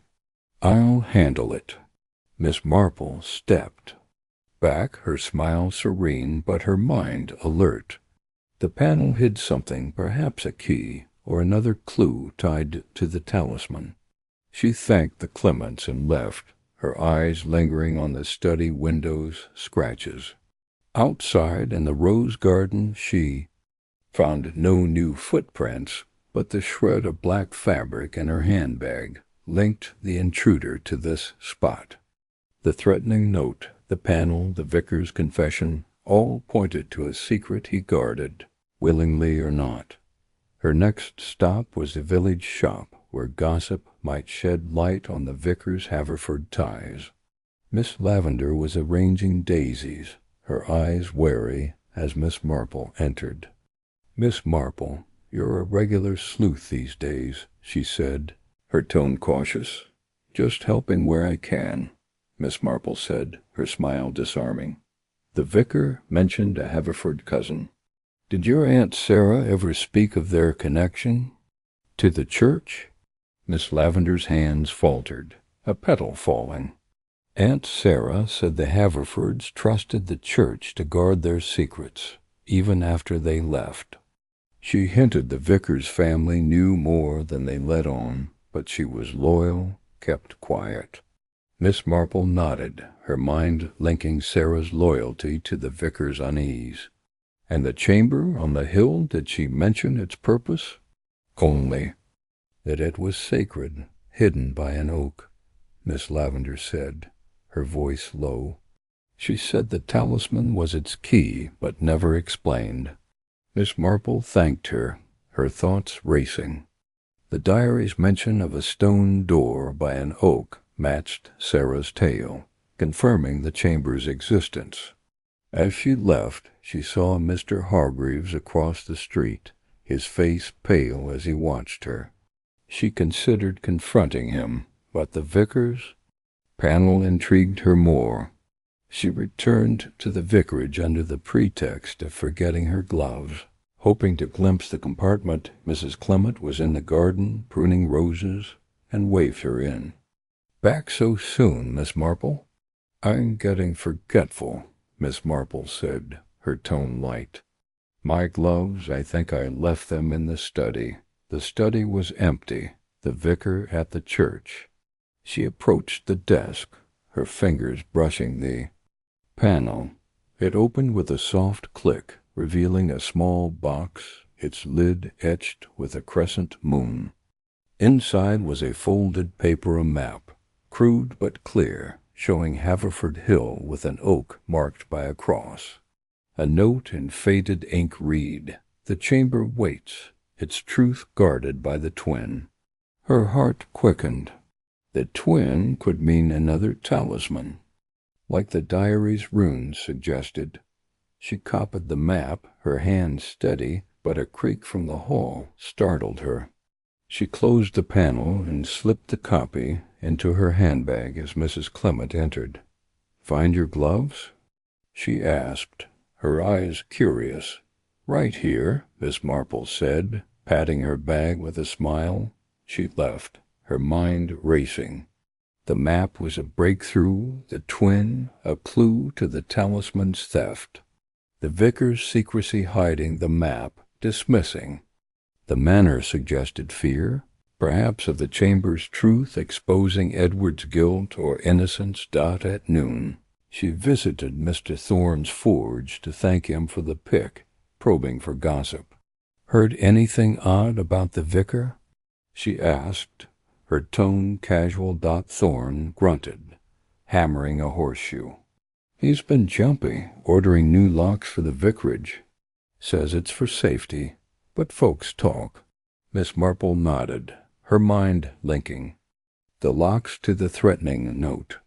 Back in her cottage she spread her clues: cloth, shard, leaf, letter, hairpins, fabric, diary, and map copy. The map confirmed the chamber's location, the diary its purpose. The intruder's hairpin and the vicarage note suggested a race to find the chamber, perhaps to claim the twin. Hargreaves, the stranger, the veiled woman, all were suspects. But the vicar's hidden map pointed to his complicity, willing or coerced. She drafted a plan, search the Hill's oak, trace the stranger's scar, and watch Hargreaves. For now, the vicar's confession and the map were hers, a small triumph that sharpened her path. The parlor clock chimed, its notes soft against the evening's hush. Outside, Haverford Hill loomed, its mist a veil over truth yet to be unveiled. Miss Marple's eyes gleamed with quiet resolve. The talisman's theft was a knot, but she had unraveled a new thread, and she would pull until the truth emerged. Haverford ancestors. Did your great-uncle ever mention a second talisman? His face paled, and he gripped the cloth tightly. A second? No, he only spoke of the one, to be kept safe. The Hill's dangerous, Miss Marple. You shouldn't go. There. His fear was palpable, but his quick denial intrigued her. Yet someone did, she said, her tone gentle. And they left a threatening note in your study. Have you seen anyone near the Hill, perhaps Mr. Hargreaves or a stranger? With a limp? No one, he said, too quickly, his eyes avoiding hers. I must prepare for services. Miss Marple nodded, her mind noting his evasion. She left, her thoughts turning to the village shop, where gossip might reveal more. Miss Lavender was arranging tulips, her eyes wary, as Miss Marple entered. "Miss Marple, you're relentless," she said, her tone half admiring. "Heard you've been to the Hill." "Just a stroll," Miss Marple said, her smile disarming. "Your Aunt Sarah spoke of a chamber. Did she ever mention a twin talisman?" "Miss." Lavender's hands faltered, a petal falling. "A twin?" She said the Haverfords guarded two relics, one for truth, one for protection. She never explained, just warned me to avoid the Hill.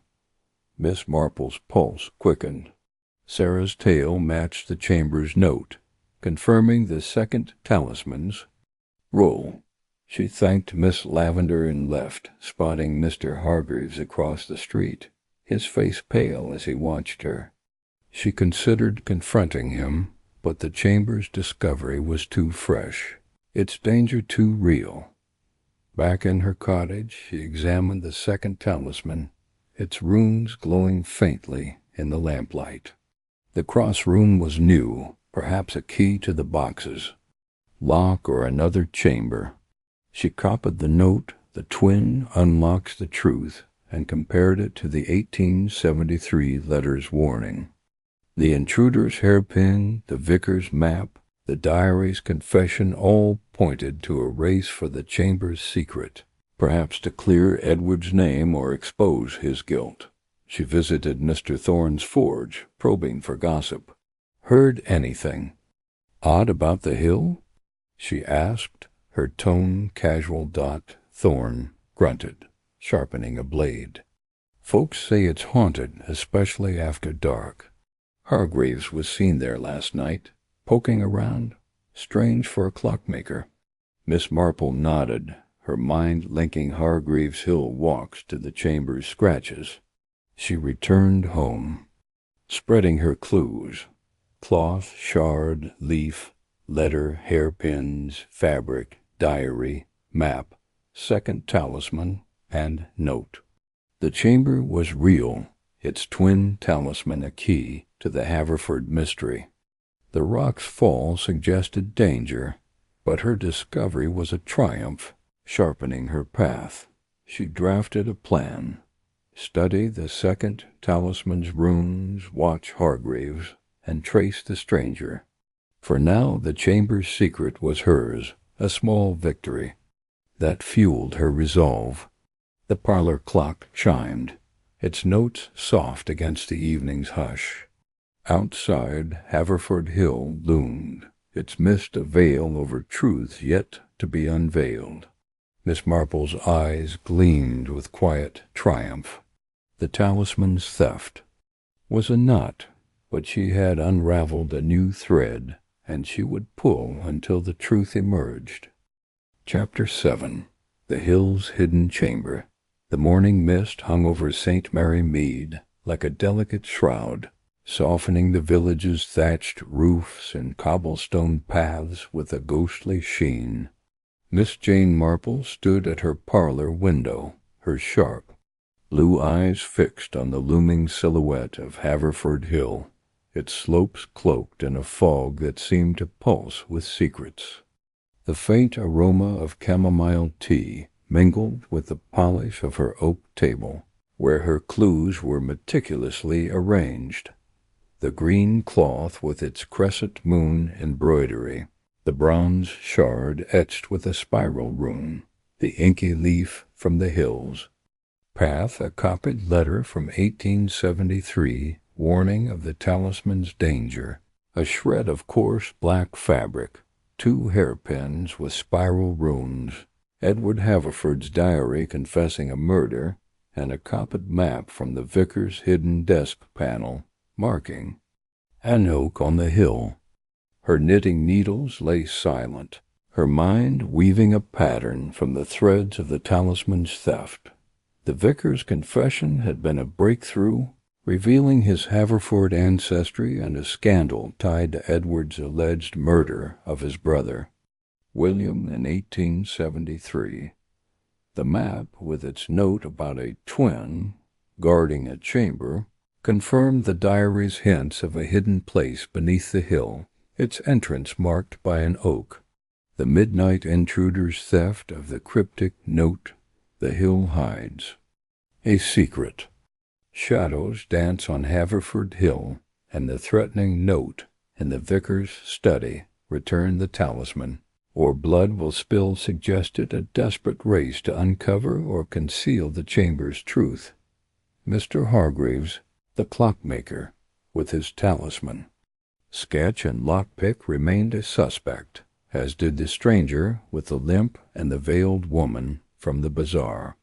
The hairpins, etched with spiral runes, pointed to a new player, perhaps female, tied to the talisman's code.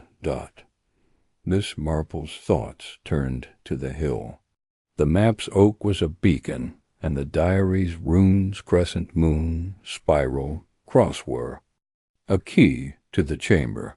She sensed the thief, or their accomplice, had searched the hill, as evidenced by the dug earth near the oak. Today she would explore it herself, armed with the map and her wits. She slipped the diary, map copy, and hairpins into her handbag, locking the other clues in a drawer of precaution after the intruder's visit. Donning her tweed coat and straw hat, she stepped into the mist, her steps steady despite the damp air. The village was hushed, its rhythm subdued by the theft's shadow. At the post office, Miss Lavender's voice drifted through the open door, whispering about ghosts on the hill.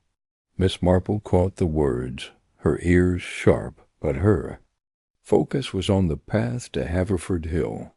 The mist thickened as she climbed, the air heavy with pine and wet earth.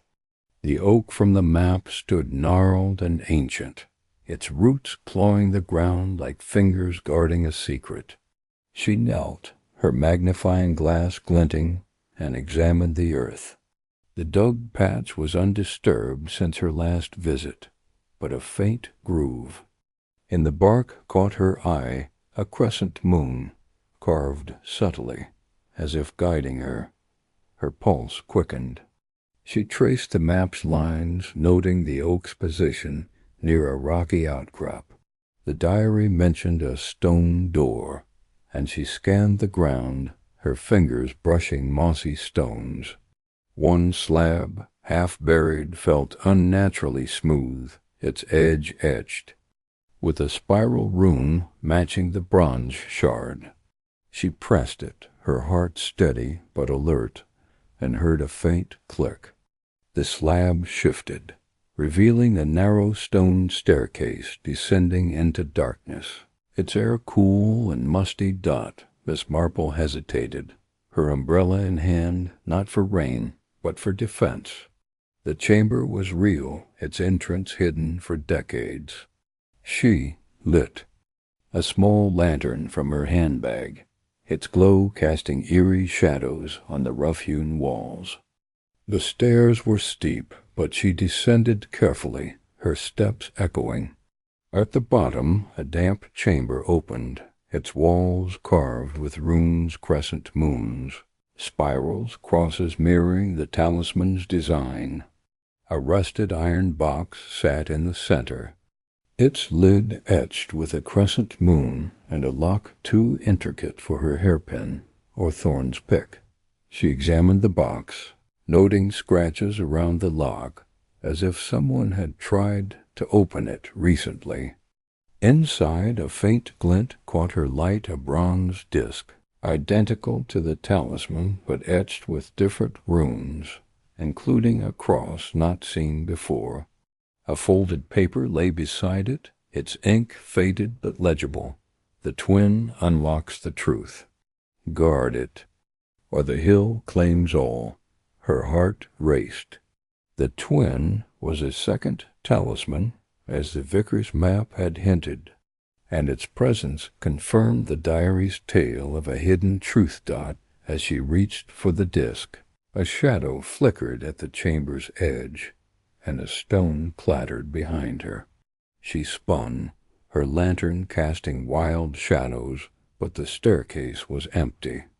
Her senses sharpened, her umbrella gripped tightly.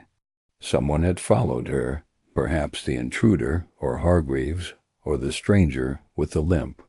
She pocketed the disk and paper, her movements swift, and climbed the stairs, her lantern dimmed, to avoid detection. At the surface, the mist was thicker, the oak's branches swaying as if whispering a warning. A sharp crack echoed, a rock falling, or something heavier. Miss Marple ducked behind the oak, her heart steady but her eyes scanning the fog. A figure moved in the distance, too indistinct to identify, their footsteps fading down the hill. She waited, her breath shallow, until silence returned. The near miss was no accident. Someone wanted her silenced or the chamber's secret kept. She returned to the village, her mind racing. The second talisman was a breakthrough, its runes, and note confirming a dual key to the hill's truth. She stopped at the vicarage, hoping to probe Mr. Clement further about his Haverford ties. Mrs. Clement greeted her, her face pale. "Miss Marple, you look shaken. What's happened?" "A little adventure," Miss Marple said, her tone light. "I'd like a word with your husband, if he's here." Mr. Clement was in the church, polishing the altar. His hands trembled. As he saw her, his eyes darting to her handbag. "Miss Marple, any progress?"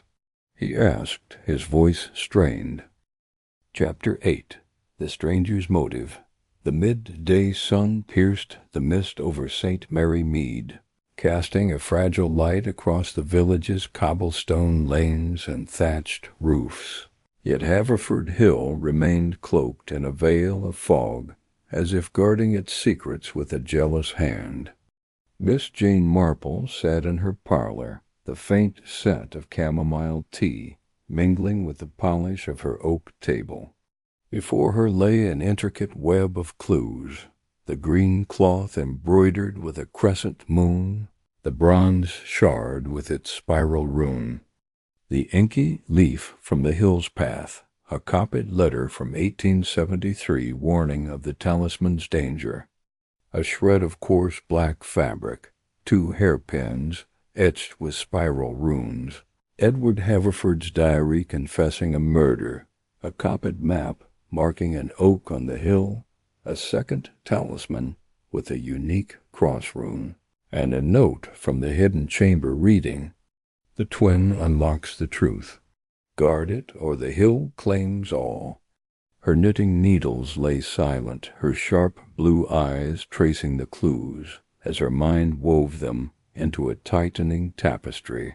The discovery of the hill's chamber had been a triumph. The second talisman, a key to the Haverford mystery. Edward's diary revealed his guilt in his brother William's 1873 murder, but the vicar's claim of Edward's innocence suggested a deeper truth, perhaps hidden in the chamber's locked box. The midnight intruder's theft of the original note, the threatening note in the vicar's study, and the rock's fall in the chamber pointed to a desperate foe, one who knew the hill's secrets.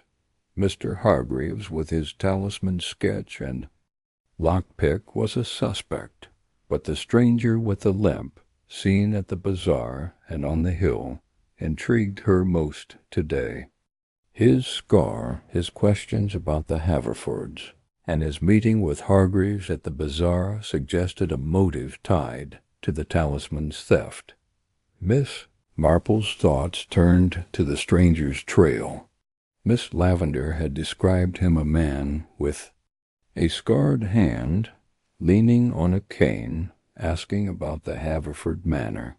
He was no villager, his presence at the bazaar deliberate. She recalled Mr. Pym's account of him talking to Hargreaves, their voices low, their glances furtive. Today she would track him, starting at the village's only inn, the Rusty Anchor, where outsiders often stayed. She slipped the second talisman, diary, and hairpins into her handbag, locking the other clues in a drawer a precaution after the intruder's visit. Donning her tweed coat and straw hat, she stepped into the mist, her steps brisk despite the damp air. The village hummed with cautious life, its rhythm disrupted by whispers of the theft. At the bakery, Mrs. Price's voice carried, muttering, about strangers stirring trouble. Miss Marple caught the words, her ears sharp, but her focus was on the inn, a weathered building at the village's edge, its sign creaking in the breeze. Inside, the air was thick with pipe smoke and the clink of glasses. The innkeeper, Mr. Gibbs, a burly man with a ruddy face, greeted her with a nod. Miss Marple, a rare visit. Tea, perhaps? Just information, she said, her smile disarming. I'm looking for a guest, a man with a limp, perhaps a scar on his hand, seen at the bazaar. Gibbs scratched his chin, his eyes narrowing. That'd be Thomas Wren, checked in 3 days ago. Keeps to himself, pays in cash. Room's upstairs, but he's out now, said he was walking the hill. Miss Marple's pulse quickened. Wren. On the hill again, where she'd seen him flee into the mist. Did he mention the Haverfords or the Talisman? She asked, her tone casual. He asked about the old manor, Gibbs said, lowering his voice. Wanted to know if it's still standing? Who owns it? Odd fellow, always clutching that cane like it's a lifeline. She thanked him and stepped outside, her mind racing. Wren's interest in the manor tied him to the chamber, perhaps seeking the second talisman or its truth. She headed to Haverford Hill, the path familiar but treacherous in the mist. The oak loomed ahead, its carved crescent moon a silent guide. She paused, her magnifying glass glinting, and scanned the ground. Fresh footprints, heavy, uneven, matching the stranger's boots, led toward the manor's ruins. A crumbling stone husk, half swallowed by ivy. She followed, her umbrella in hand, her senses alert. The manor was a skeleton of its former glory, its windows hollow, its walls etched with time's decay. Inside, the air was damp, the floor littered with leaves and broken glass. She moved cautiously, her lantern casting shadows that danced like the notes promised specters. In the library where William Haverford was murdered, she found a fresh clue, a cigarette stub, its tip stained with ink, like the leaf from the hill. Her heart quickened. The ink linked Wren to the stolen note, perhaps its writer. A creak echoed from the hall, and Miss Marple dimmed her lantern, slipping behind a rotting bookshelf. Footsteps approached, uneven, accompanied by the tap of a cane. Thomas Wren entered, his face gaunt, a scar glinting on his hand as he held the lantern. He knelt by a fireplace, its hearth cracked, and probed the stones, muttering, "It's here. It must be." His voice was hoarse, tinged with urgency. Miss Marple stepped forward, her voice calm but firm. "Mr. Wren, I believe you're looking for something that belongs to the vicarage." He spun, his cane raised, his eyes wide with panic. "Oh, Miss Marple, what are you doing here?" "Following the trail," she said, her smile serene. "You were at the bazaar, asking about the Haverfords, and now searching their manor. Care to explain?" "Hired by a woman, veiled, met her in London. She paid me to take the talisman, said it was hers by right. But when I saw its runes glow, I couldn't do it. I left it in the case, but someone else took it." Miss Marple's eyes gleamed, her mind racing. "A veiled woman, you say? Describe her." "Tall, elegant, wore a brooch crescent moon, like the talisman," he said, his voice trembling. "She knew the Haverfords, said the talisman was stolen from her family. I was to bring it to her, but I backed out. Now she's angry, sent me a note, find it, or pay." Miss Marple noted the brooch, matching the diary's clasp and the cloth's embroidery. "And the manor? Why search here?" "She said the talisman's twin is hidden here," he said, his eyes darting. "I thought if I found it, I could bargain with her, but I don't trust her. She's dangerous." Miss Marple nodded, her mind linking Wren's tale to the chamber's note about the twin. She pulled the second talisman from her handbag, its cross rune glinting. "Is this what you seek?" Wren's eyes widened, his hand trembling. "That's it. Where did you—" "Not here," she said, tucking it away. "Tell me, Mr. Wren, did you speak with Mr. Hargreaves at the bazaar?" He nodded, wary. He approached me, asked about my employer. Seemed nervous, like he knew her. I didn't say much, but he kept glancing at the Talisman's case. Miss Marple's pulse quickened.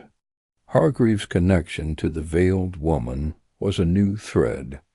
"Thank you, Mr. Wren. Stay in the village and avoid the hill. It's not safe." He nodded, his face pale, and limped away, his lantern fading into the mist. Miss Marple examined the fireplace, finding no hidden compartments but the cigarette. Stub was a clue, its ink matching the threatening notes. She pocketed it, her mind racing.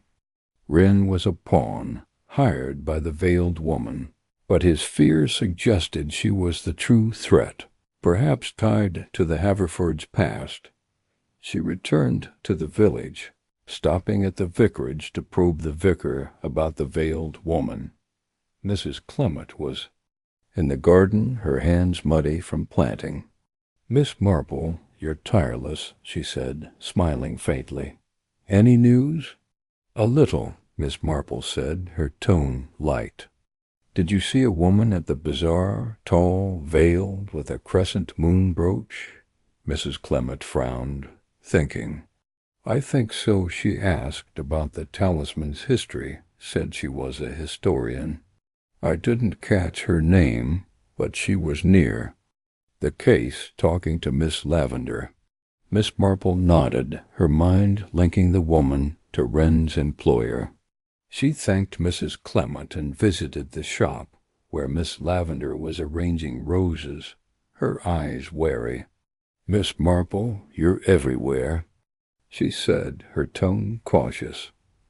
"Just helping," Miss Marple said, her smile disarming. "The veiled woman at the bazaar, did she mention the Haverfords?" Miss Lavender's hands faltered, a petal falling.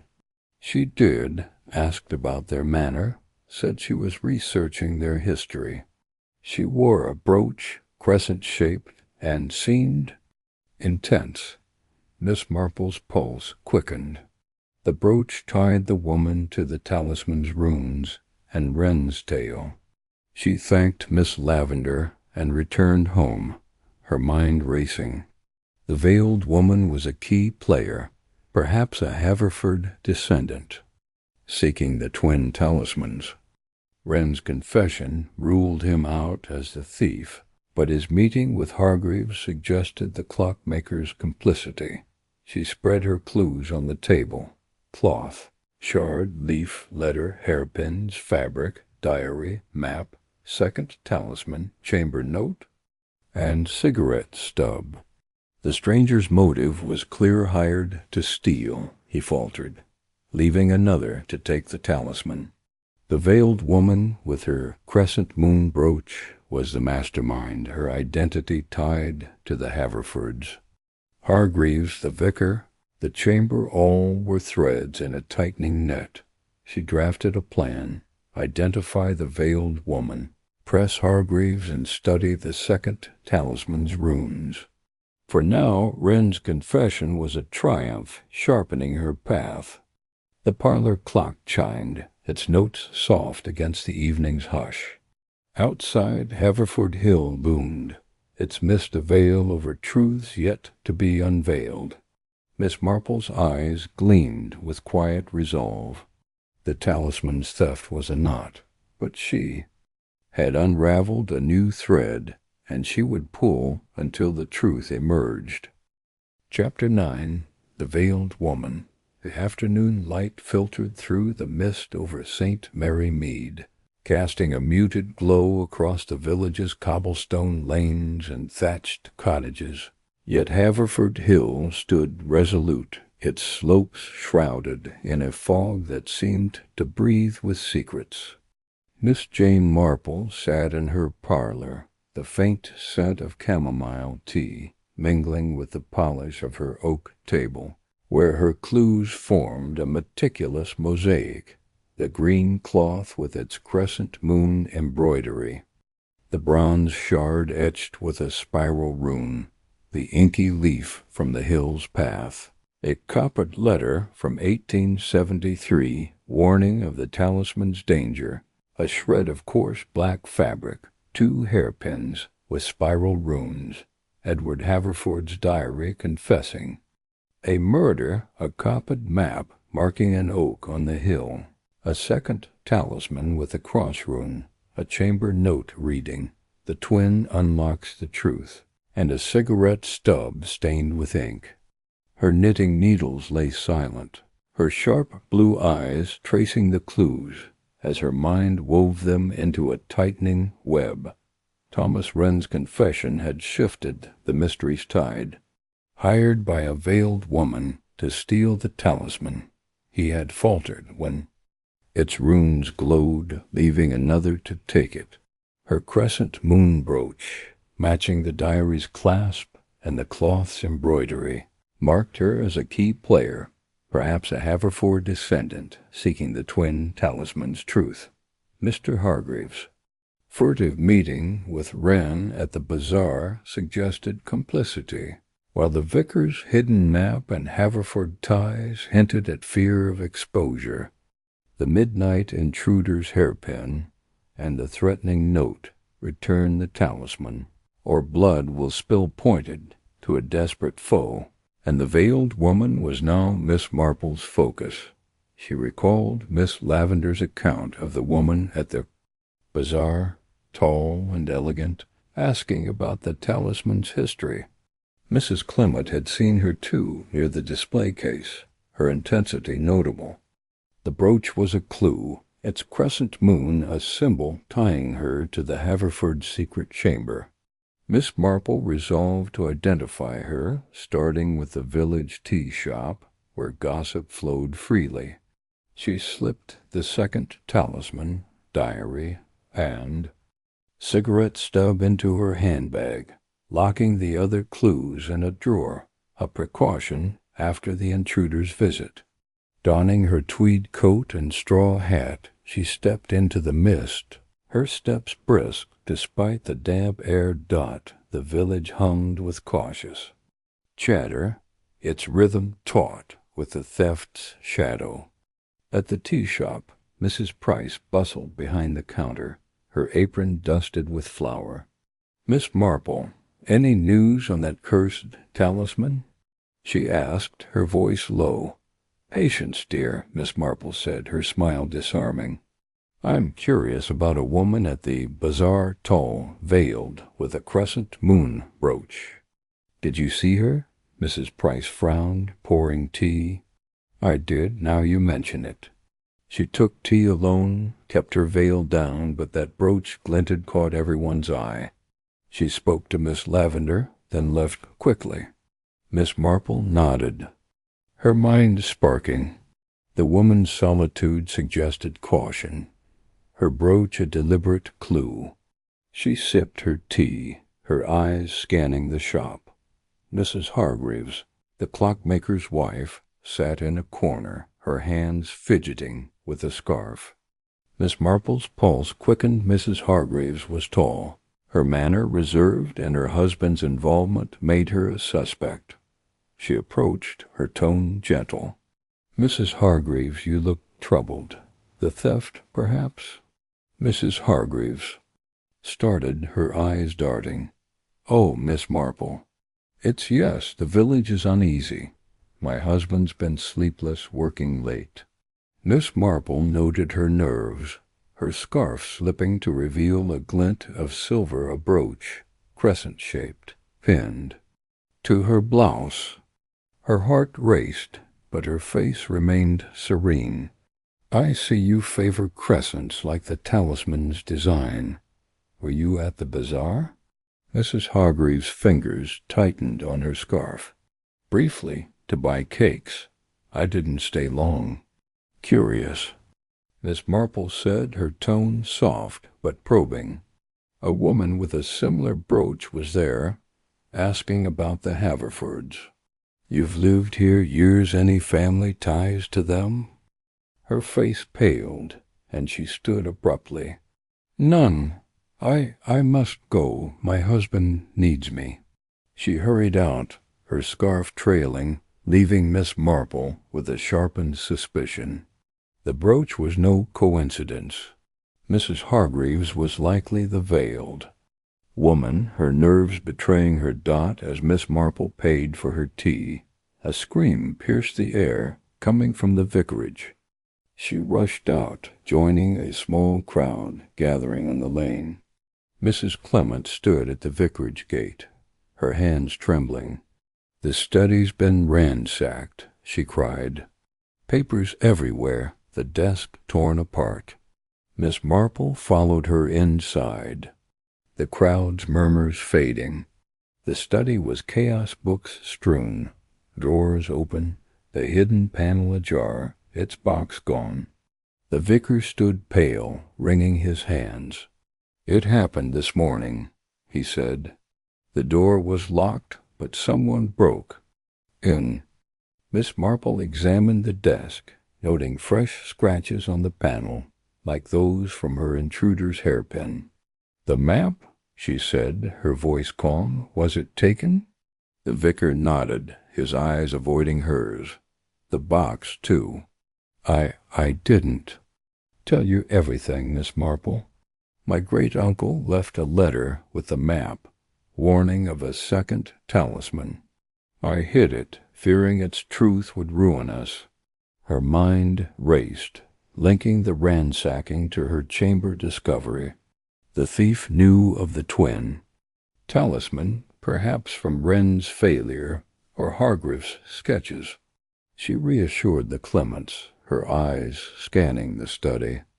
A glint under the desk caught her attention, a silver button etched with a spiral rune like the hairpins. She pocketed it, her heart quickening. The button was from a fine garment, unlike the intruder's coarse fabric, suggesting another player or a disguise. She visited the clockmaker's shop, hoping to press Mrs. Hargreaves, but found only Mr. Hargreaves, his hands trembling as he adjusted a clock. "Miss Marple," he said, his voice tight. "Heard about the vicarage. Terrible business." "Indeed," she said, her smile serene. "Your wife was at the tea shop, wearing a crescent moon brooch.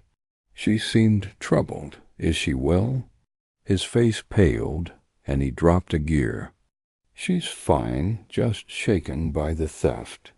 She likes her jewelry, that's all." Miss Marple leaned forward, her tone gentle. "The talisman has a crescent rune, like her brooch, and you sketched its design. Were you both at the bazaar? Perhaps speaking to a stranger with a limp?" He stammered, his eyes darting to the sketchbook. "I told you I was there briefly. My wife bought cakes, nothing more." She nodded, her mind noting his evasion. The brooch, the sketch, the ransacked study, all pointed to Mrs. Hargreaves as the veiled woman, perhaps working with her husband. She thanked him and left, her thoughts turning to Miss Lavender, who had spoken to the woman at the bazaar. At the flower shop, Miss Lavender was arranging Lily, her eyes wary. "Miss Marple, you're relentless," she said, her tone cautious. "More questions?" "Just one," Miss Marple said, her smile disarming. "The veiled woman with the crescent brooch, did she mention her name or her purpose?" Miss Lavender's hands faltered, a petal falling. "She called herself Miss Grey, a historian. Said she was researching the Haverfords for a book. Asked about the talisman's runes, seemed to know them already." Miss Marple's pulse quickened. Miss Grey with the crescent brooch matched Wren's employer and Mrs. Hargreaves' description.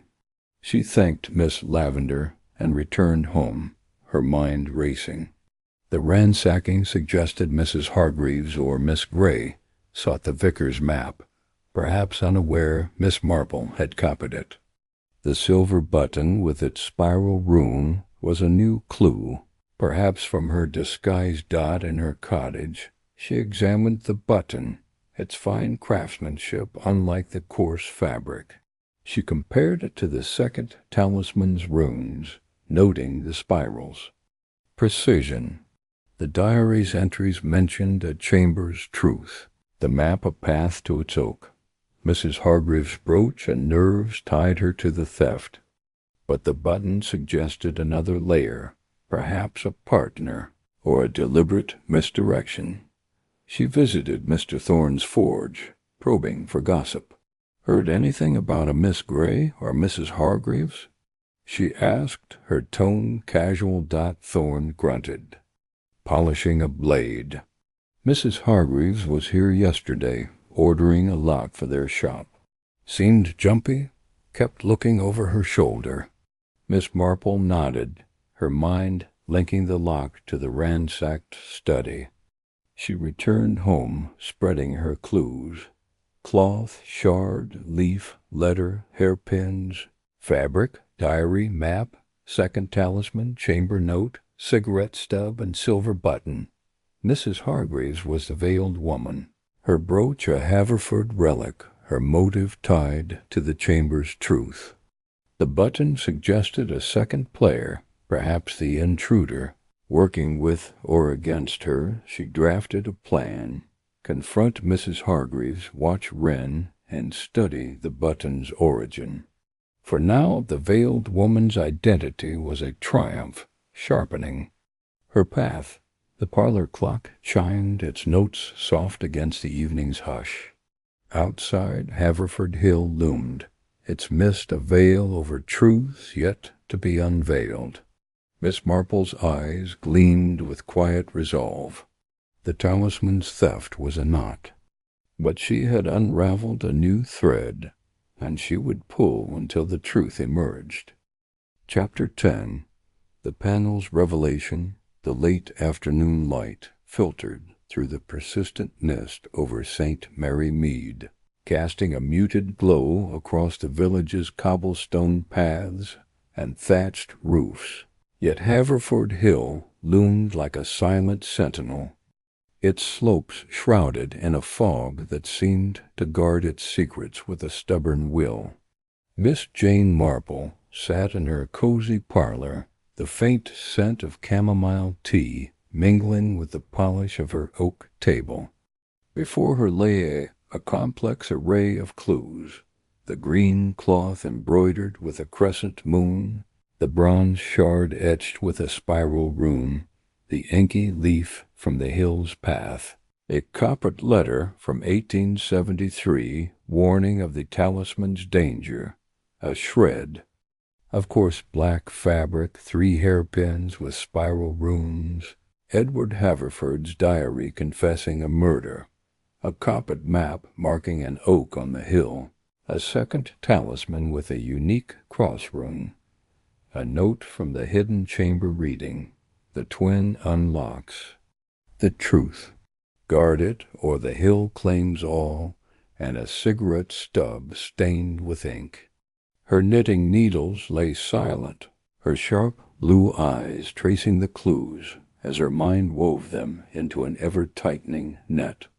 The identification of Mrs. Hargreaves as the veiled woman had been a breakthrough, her crescent moon brooch linking her to Thomas Wren's employer and the talisman's theft, her nervous flight from the tea shop and her husband's defensive admission of her ambition, rooted in her family's service to the Haverfords, suggested a motive to claim the talisman's power or the chamber's truth. The ransacking of the vicar's study, with the map's theft and a new hairpin left behind, pointed to her desperation, perhaps driven by a larger force. The vicar's Haverford ancestry and his hidden map tied him to the 1873 murder, while Wren's confession ruled him out as a thief but confirmed his role as a pawn. The second talisman found in the Hill's chamber was a key, its cross rune a potential match for the chamber's locked box. Today, Miss Marple would revisit the vicarage, hoping the ransacked study held more secrets, and confront Mrs. Hargreaves. To unravel her role, she slipped the second talisman, diary and hairpins, into her handbag, locking the other clues in a drawer a precaution after the intruder's visits.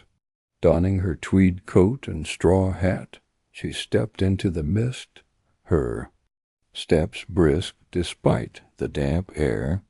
The village hummed with subdued tension, its rhythm disrupted by whispers of the theft. At the post office, Miss Lavendar's voice drifted, muttering about ghosts and thieves on the hill. Miss Marple caught the words, her ears sharp, but her focus was on the vicarage. Where the study's chaos might reveal more dot, Mrs. Clement greeted her at the door, her face drawn. "Miss Marple, thank heavens. The study's a mess, and my husband's beside himself. He's at the church trying to calm his nerves." "I'd like to see the study, if I may," Miss Marple said, her tone gentle. "And perhaps a word with Mr. Clement later." Mrs. Clement led her inside, the hall cool and dim. The study was a scene of disarrayed papers strewn across the floor, books toppled, the desk's hidden panel splintered open. Miss Marple knelt, her magnifying glass glinting, and examined the panel. The scratches were fresh, made by a tool like the hairpin's tip, confirming the intruder's skill. Among the papers she found a torn photograph, its edges frayed, showing a young woman in a veiled hat, her brooch a crescent moon. A name was scrawled on the back, Eleanor Hargreaves, 1905. Her pulse quickened. Mrs. Hargreaves, then a young woman, was tied to the Haverfords, her brooch a family heirloom. "This photograph," Miss Marple said, showing it to Mrs. Clement. "Do you recognize her?" Mrs. Clement frowned, studying it.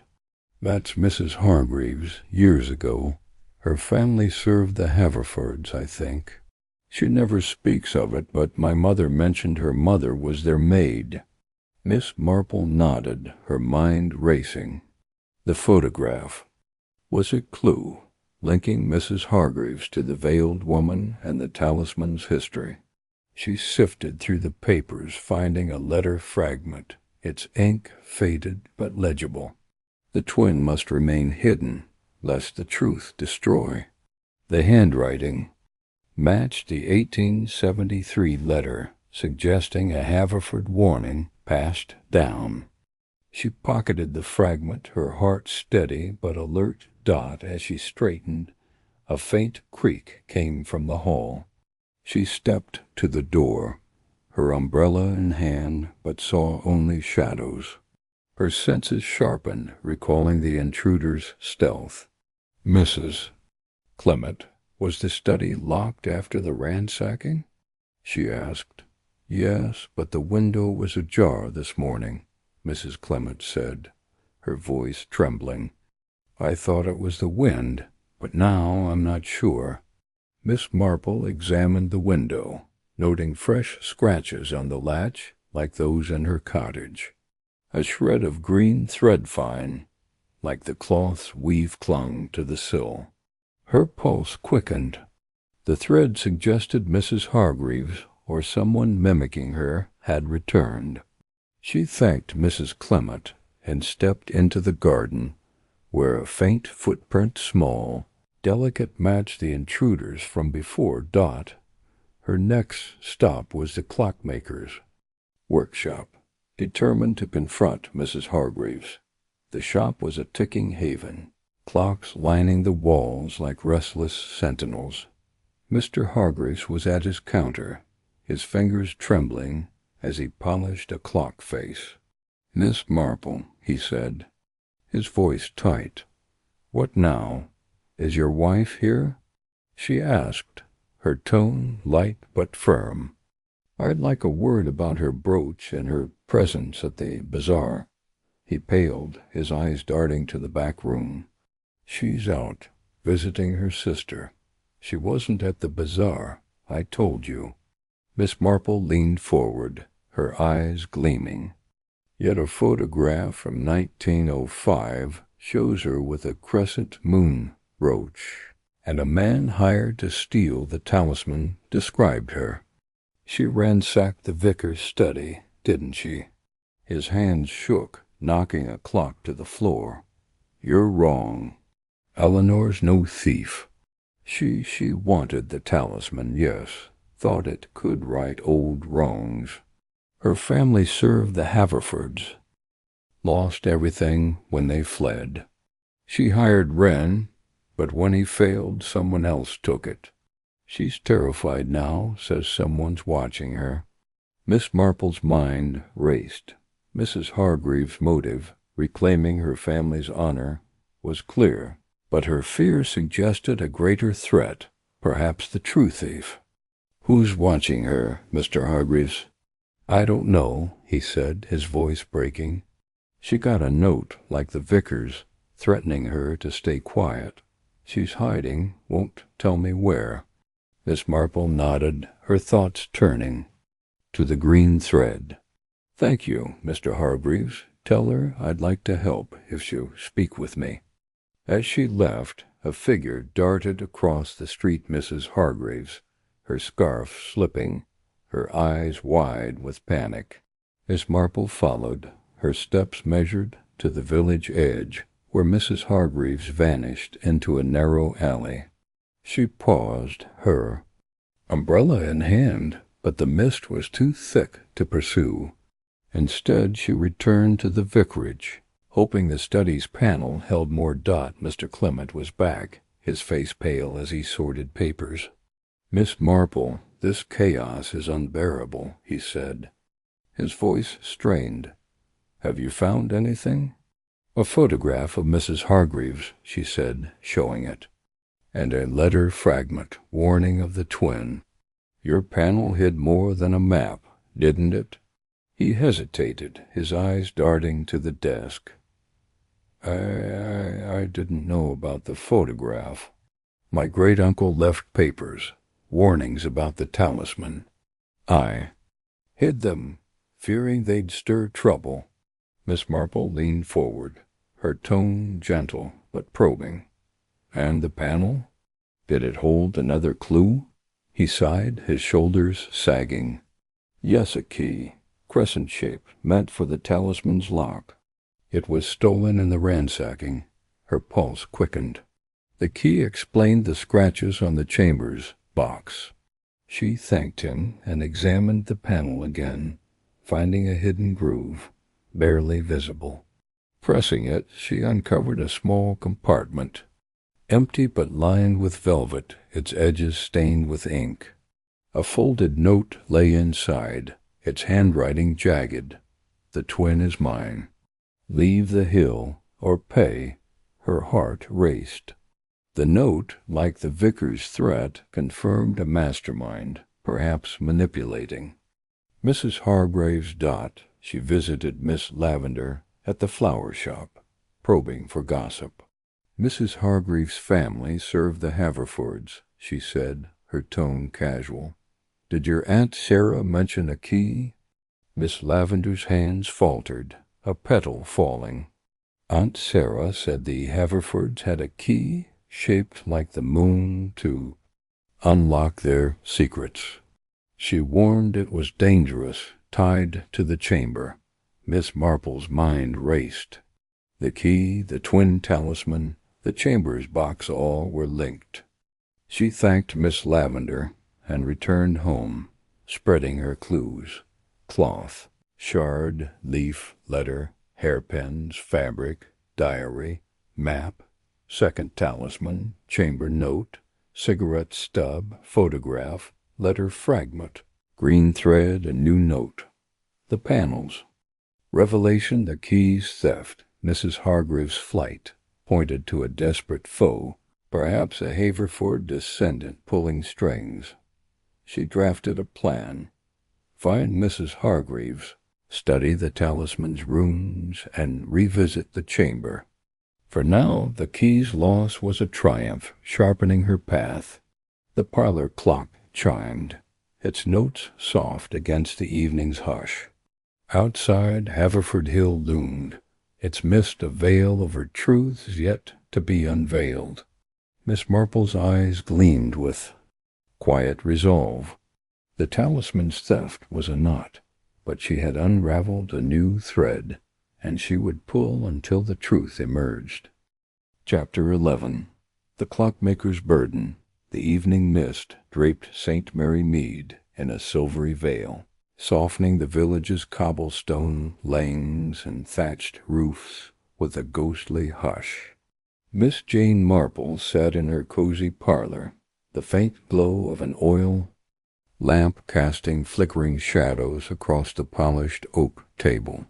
The aroma of chamomile tea mingled with the scent of old books, rounding her as she surveyed her intricate web of clues, the green cloth embroidered with a crescent moon, the bronze shard etched with a spiral rune, the inky leaf from the hill's path, a copied letter from 1873 warning of the talisman's danger, a shred of coarse black fabric, 3 hairpins with spiral runes, Edward Haverford's diary, confessing, a murder, a copied map marking an oak on Haverford Hill, a second talisman with the unique cross rune, a note from the hidden chamber reading, the twin unlocks the truth.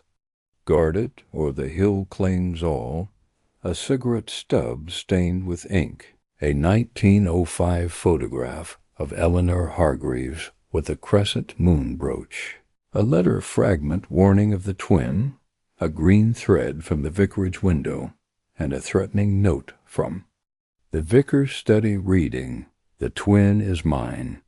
Leave the hill or pay. Her knitting needles lay silent, her sharp blue eyes tracing the clues as her mind tightened the threads of the talisman's theft. The revelation of Mrs. Hargreaves as the veiled woman had shifted the puzzle. Her crescent moon brooch and family, history tying her to the Haverford legacy. Her flight from the tea shop and the ransacking of the vicar's study, where a crescent-shaped key was stolen, pointed to her desperation, perhaps driven by ambition to reclaim her family's honor, or fear of a greater threat. The vicar's confession of his Haverford ancestry and the hidden key suggested he guarded a secret tied to the 1873 murder of William Haverford, while Thomas Wren's admission ruled him out as the thief but confirmed his role as a hired pawn. The second talisman found in the hill's chamber was a key to the locked box, its cross rune a potential match. Yet Mr. Hargreaves, the clockmaker, lingered in Miss Marple's thoughts, his nervous denials, his talisman sketch, and his nocturnal hill walks suggesting a deeper burden. Today she would confront him, probing his wife's actions and his own connection to the talisman. She slipped the second talisman, diary, and hairpins into her handbag, locking the other clues in a drawer precaution after the intruder's breaches. Donning her tweed coat and straw hat, she stepped into the mist, her steps brisk despite the evening's chill. The village was quiet, its rhythm subdued by whispers of the theft. At the bakery, Mrs. Price's voice drifted, muttering about cursed relics and shadowy figures. Miss Marple caught the words, her ears sharp, but her focus was on the clockmaker's workshop, where the ticking of clocks might mask a confession. The workshop was a haven of precision, its walls lined with clocks ticking like restless heartbeats. Mr. Hargreaves stood at his counter, his thin frame hunched over a pocket watch, his fingers trembling as he adjusted its gears. "Miss Marple," he said, his voice tight as he looked up, "you're persistent." "Just tying up loose ends," she said, settling into a chair, her handbag on her lap. "Your wife, Eleanor, is in trouble, Mr. Hargreaves. Her brooch, her presence at the bazaar, her hiring of Thomas Wren, all point to her role in the talisman's theft." His face paled, his tweezers clattering to the counter. "Eleanor's no thief. She wanted the talisman. Yes, thought it could restore our family's name." Her mother served the Haverfords, lost everything when they fled. But she didn't take it, someone else did. Miss Marple's eyes gleamed, her tone gentle but probing. Yet she ransacked the vicar's study, stole a key shaped like a crescent moon. And you, Mr. Hargreaves, sketched the talisman's runes, and walked the hill at night. What burden do you carry? He sank into a chair, his hands trembling. You're too sharp, Miss Marple. I knew about the talisman from Eleanor's stories. Her mother said it was a key to a chamber, a place of power. I sketched it to understand, to help her. But when it was stolen, she panicked, said someone. Threatened her, a note, like the vicar's, warning her to stay silent. Miss Marple leaned forward, her voice calm. Show me the note, Mr. Hargreaves. He hesitated, then opened a drawer, producing a crumpled paper. Its handwriting was jagged, like the vicar's threat. Keep the secret or the hill takes you. Her pulse quickened. The note matched the one from the study, confirming a mastermind manipulating both the Hargreaves and the vicar. And your hill walks? She asked. Were you searching for the chamber? He nodded, his voice breaking. Eleanor thought the twin talisman was there, hidden by the Haverfords. I looked, found nothing but dirt. She's hiding now, terrified. Of whoever sent this, Miss Marple's mind raced. Hargreaves' confession clarified his role of reluctant accomplice, driven by loyalty to his wife. She pulled the second talisman from her handbag, its cross rune glinting. Is this what you sought? His eyes widened, his hand trembling. That's it, the twin. Where? Not here, she said, tucking it away. Who threatened your wife, Mr. Hargreaves? A woman, perhaps, or someone tied to the Haverfords. I don't know, he said, his voice hoarse. Eleanor met her in London, a woman who claimed a talisman as her birthright. She wore a veil, never gave a name. Miss Marple nodded, her thoughts turning to the veiled woman's true identity. A Haverford descendant, perhaps, orchestrating the theft. She thanked Hargreaves and left, her mind on the green thread from the vicarage window, matching the cloth's weave. It suggested Eleanor's presence, but the note's handwriting pointed to another. She visited the vicarage, hoping to probe Mr. Clement about the stolen key. Mrs. Clement greeted her, her face pale. Miss Marple, the village is buzzing with fear. My husband's in the church, praying for calm. I'd like a word with him, Miss Marple said, her tone light. And a look at the study, if I may. The study was tidier now, but the desk's panel remained splintered. Mr. Clement entered, his face drawn. Miss Marple, any progress? He asked, his voice strained. Some, she said, her smile serene. The key stolen from your panel was. It meant for the chamber's box on the hill? He paled, his hands twisting. I didn't know its purpose, only that my great-uncle said it was vital to be kept hidden. When it was taken, I feared the worst. Miss Marple's eyes gleamed. And Mrs. Hargreaves, did she ever speak of her family's claim to the talisman? He hesitated, his eyes darting to the window. Her mother was our maid loyal but bitter.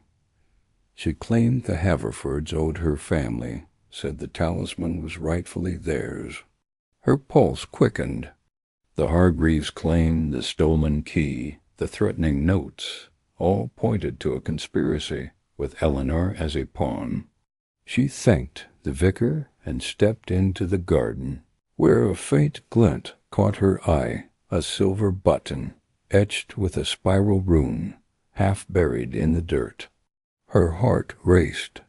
It matched the hairpins, suggesting the intruder's return, Perhaps Eleanor or her mastermind. She visited Miss Lavender at the flower shop, probing for gossip.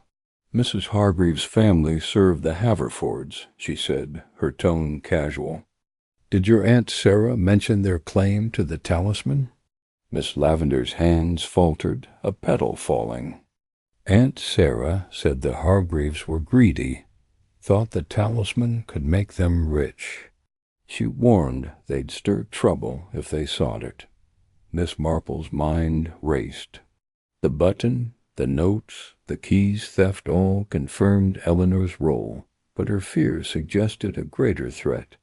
She returned home spreading her clues. Cloth, shard, leaf, letter, hairpins, fabric, diary, map, second talisman, chamber note, cigarette stub, photograph, letter fragment, green thread, threatening note, and silver button, the clockmaker's.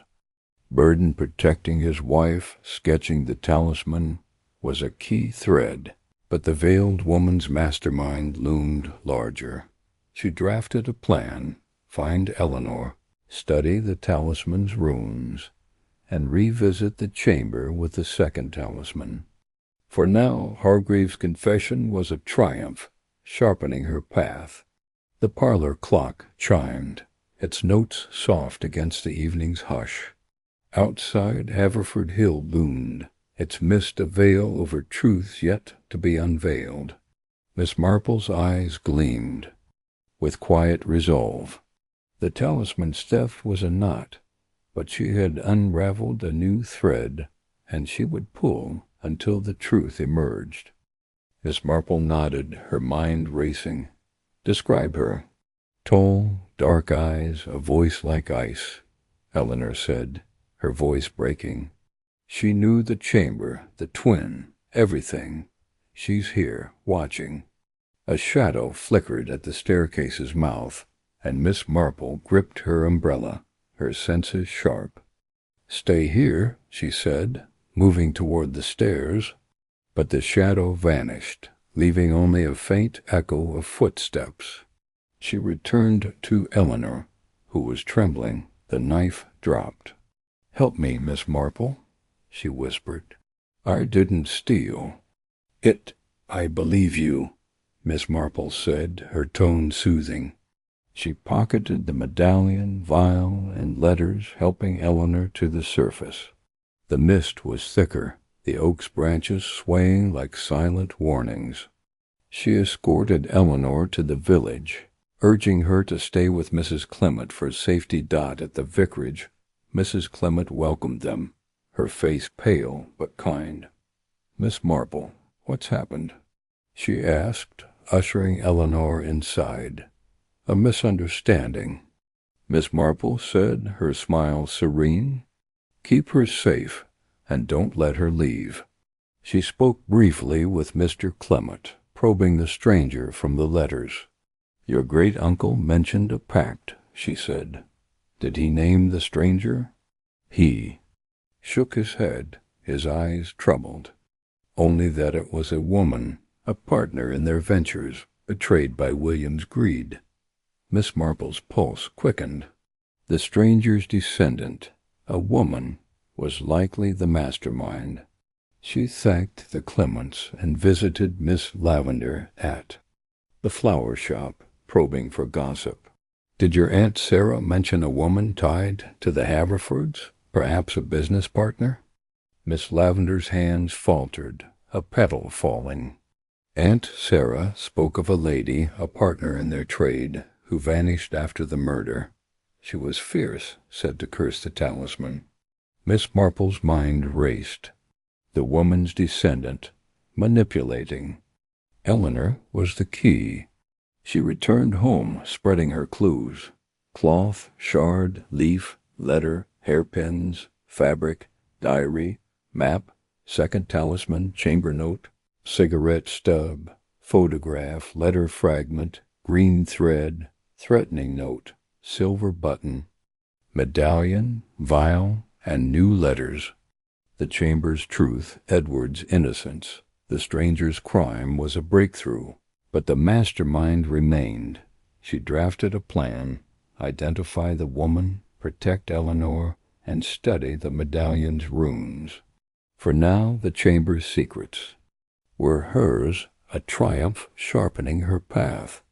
The parlor clock chimed, its notes soft against the night's hush.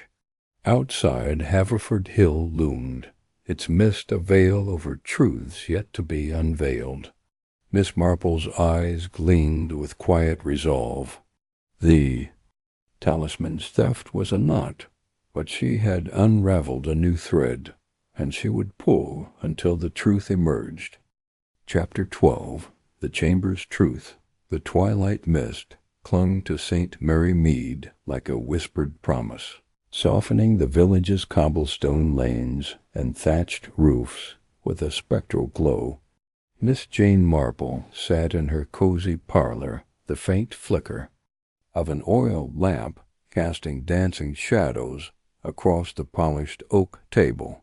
The scent of chamomile tea mingled with the musty aroma of old paper, grounding her as she surveyed her intricate web of clues, the green cloth embroidered with a crescent moon, the bronze shard etched with a spiral rune, the inky leaf from Haverford Hill's path, a coppered letter from 1873 warning of the talisman's danger, a shred of coarse black fabric, 3 hairpins with spiral runes, Edward Haverford's diary, confessing a murder, a coppet map marking an oak on the hill, a second talisman with a unique cross rune, a note from the hidden chamber reading, "The twin unlocks the truth.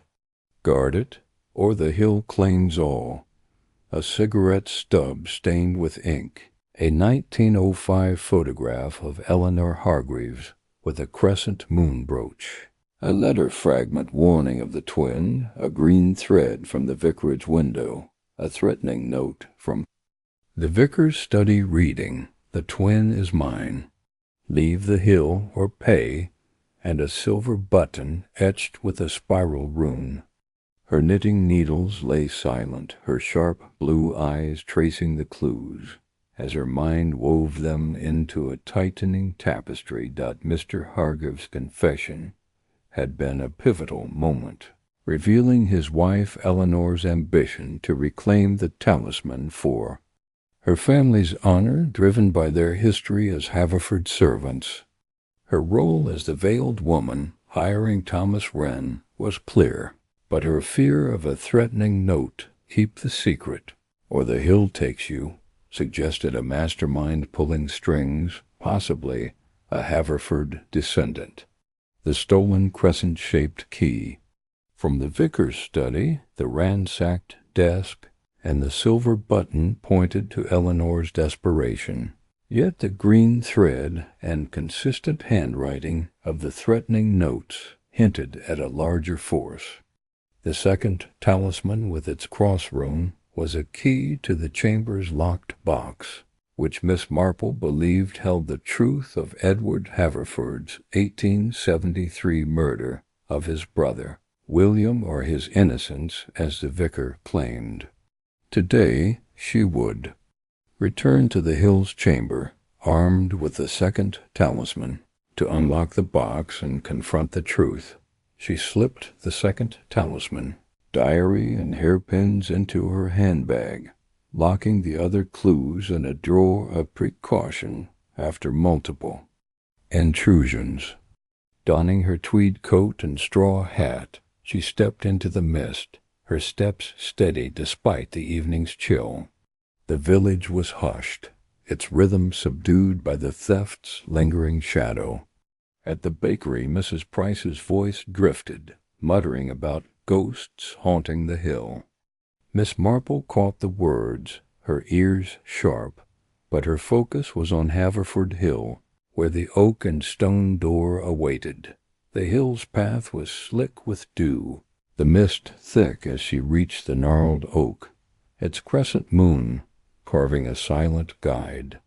She knelt, her magnifying glass glinting, and pressed the stone slab, its spiral rune matching the bronze shard. The slab shifted with a low groan, revealing the narrow staircase descending into darkness. Her lantern cast a faint glow, its light dancing on the damp walls as she descended, her umbrella gripped for defense. The chamber was as she left it, its walls carved with runes, crescent moons, spirals, crosses echoing the talisman's design. The rusted iron box sat in the center, its crescent moon lock gleaming faintly taut. Miss Marple approached, her heart steady but alert. She inserted the second talisman's cross rune into the lock, its edges aligning perfectly. With a soft click, the lid opened, revealing a bundle of papers, a small vial of dried ink, and a bronze medallion, its surface etched with a double crescent moon. The papers were letters dated 1872 to 1873 in Edward Haverford's hand. She read the first, her pulse quickening. William plans to sell the talisman. Unaware it guards our family's shame, a pact with a stranger, sealed in blood. I must stop him, or we are ruined. Another letter, dated days before the murder, was frantic. The stranger betrayed us, demands the talisman. William refuses, but I fear his greed will doom us. The final letter, dated the night of the murder, was a confession. I did not kill William. The stranger struck him, enraged by his refusal. I took the blame, hid the talisman, and fled to protect the chamber's truth, a secret older than our name. Her heart raced. Edward was innocent, the stranger the true killer, and the chamber's truth was a pact, perhaps tied to the medallion. She examined the vial, its ink matching the cigarette stub and the inky leaf, suggesting the stranger or their descendant had returned. A faint scrape echoed from the staircase, and Miss Marple dimmed her lantern, slipping behind a stone pillar. Footsteps descended, light and deliberate, accompanied by a soft rustle of fabric. A figure emerged, Eleanor Hargreaves, her face pale, her crescent moon brooch glinting. She clutched a small knife, her eyes wild, as she approached the box. "It's here," she muttered, her voice trembling. "It has to be." Miss Marple stepped forward, her voice calm but firm. Mrs. Hargreaves put the knife down. "The chamber's truth is not yours to claim." Eleanor spun, her knife raised, her face a mask of fear and fury. "Miss Marple, you don't understand. The talisman is my family's right. They took everything from us." Miss Marple's eyes gleamed, her tone gentle but piercing. "Your family served the Haverfords, but the talisman's truth is a burden, not a prize. Who threatens you, Eleanor? The one who sent the notes?" Eleanor's hand shook, the knife lowering. "A woman met her in London. She claimed to be a Haverford, said the talisman was hers. She forced me to hire Wren to search the hill. When I failed, she sent notes, threatened my life." Chapter 13. The mastermind unmasked. The night had fallen over St. Mary Mead, cloaking the village in a velvet darkness, pierced only by the soft glow of lanterns along its cobblestone lanes. The mist that clung to Haverford Hill seemed to pulse, with secrets a silent challenge to those who dared unravel them. Miss Jane Marple sat in her cozy parlor, the faint flicker of her oil lamp casting intricate shadows across the polished oak table. The air carried the comforting scent of chamomile tea, mingling with the musty aroma of old paper and leather. Before her lay a formidable array of clues: a green cloth embroidered with a crescent moon, the bronze shard etched with a spiral rune, the inky leaf from the hill's path, a copied letter from 1873 warning of the talisman's danger, A shred of coarse black fabric, 3 hairpins with spiral runes. Edward Haverford's diary confessing a murder he did not commit. A copied map marking an oak on the hill. A second talisman with a unique cross rune. A note from the hidden chamber reading, "The twin unlocks the truth. Guard it, or the hill claims all." A cigarette stub stained with ink. A 1905 photograph of Eleanor Hargreaves with a crescent moon brooch. A letter fragment warning of the twin. A green thread from the vicarage window. A threatening note from the vicar's study reading, "The twin is mine. Leave the hill or pay." A silver button etched with a spiral rune. A bronze medallion with a double crescent moon. A vial of dried ink, and a bundle of letters revealing Edward's innocence, and a betrayal by a mysterious stranger. Her knitting needles lay silent, her sharp blue eyes tracing the clues as her mind wove them into a nearly complete tapestry. The chamber's truth had been a revelation. Edward Haverford did not kill his brother William in 1873. A stranger, a woman tied to a blood-sealed pact, had struck the fatal blow, and Edward had taken the blame to protect the chamber's secret. Eleanor Hargreaves, the veiled woman, had hired Thomas Wren to steal the talisman, driven by her family's claim as former Haverford servants, but her fear of threatening notes, "Keep the secret, or the hill takes you," pointed to a mastermind, a woman claiming Haverford lineage who manipulated her. The vicar's stolen crescent-shaped key, the ransacked study, and the second talisman's cross rune suggested this mastermind sought the chamber's locked box, perhaps to conceal the pact's truth. Mr. Hargreaves' confession of his wife's ambition and his own hill searches had clarified their roles as pawns, but the true orchestrator remained elusive. Tonight, Miss Marple would lay a trap to unmask this figure. Using the second talisman as bait, she slipped the second talisman, diary, medallion, and hairpins into her handbag, locking the other clues in a drawer, a precaution against further intrusions. Donning her tweed coat and straw hat, she stepped into the night, her steps steady despite the chill. The village was silent, its rhythm hushed by the theft's shadow. At the post office, Miss Lavender's voice drifted through a cracked window, whispering about dark figures on the hill.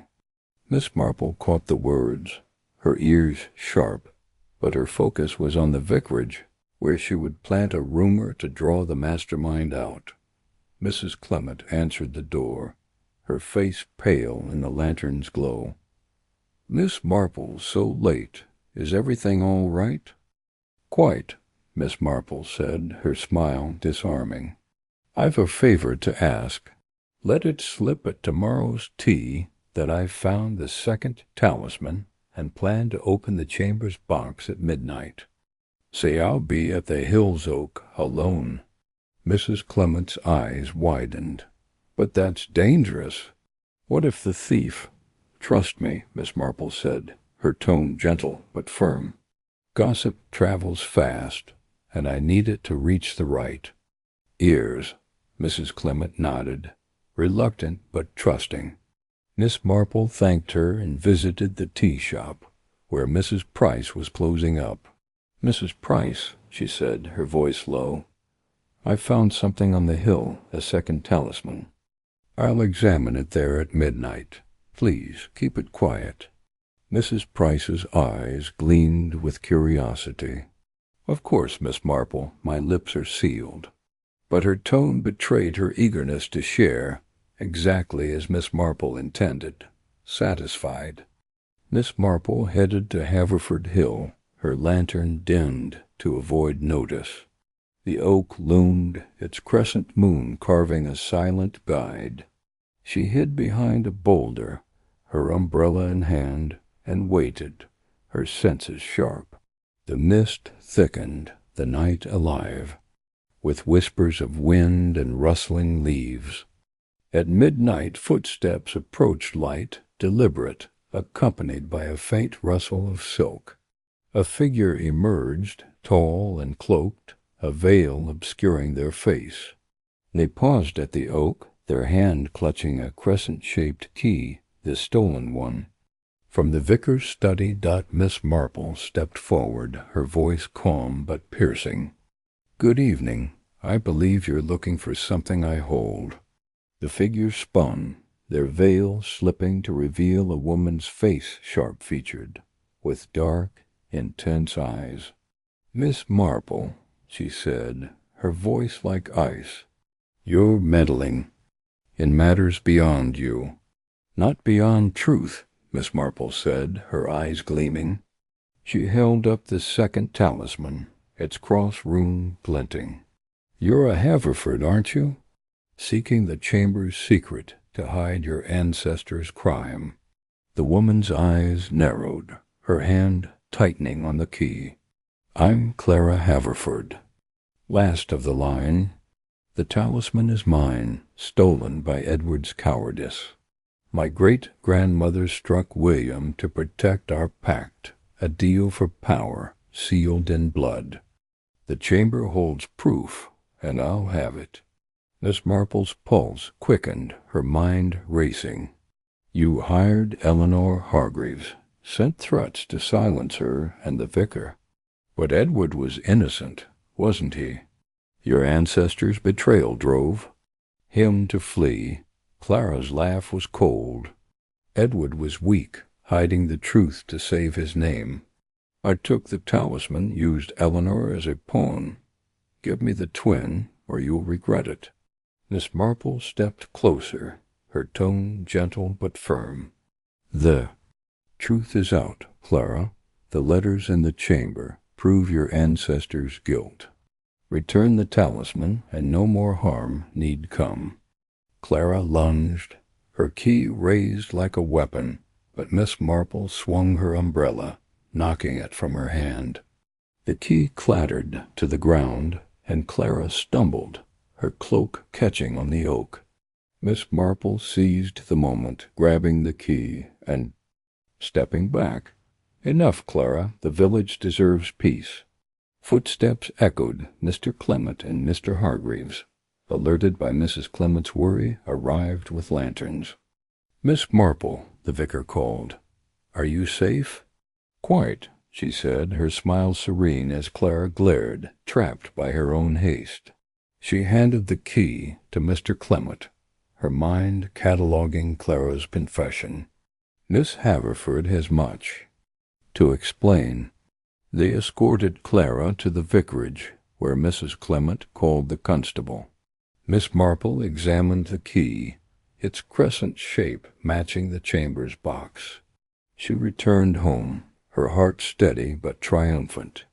Clara's unmasking was a breakthrough, her confession tying the theft to the Haverford pact. But the original talisman remained missing. Likely hidden by Clara Dott, she visited Miss Lavender the next morning, probing for final clarity. "Did your Aunt Sarah mention a Haverford woman, perhaps a partner in their ventures?" Miss Lavender's hands faltered, a petal falling. "Aunt Sarah spoke of a fierce woman, a partner, who betrayed the Haverfords. She vanished after the murder, but her family stayed, watching the hill."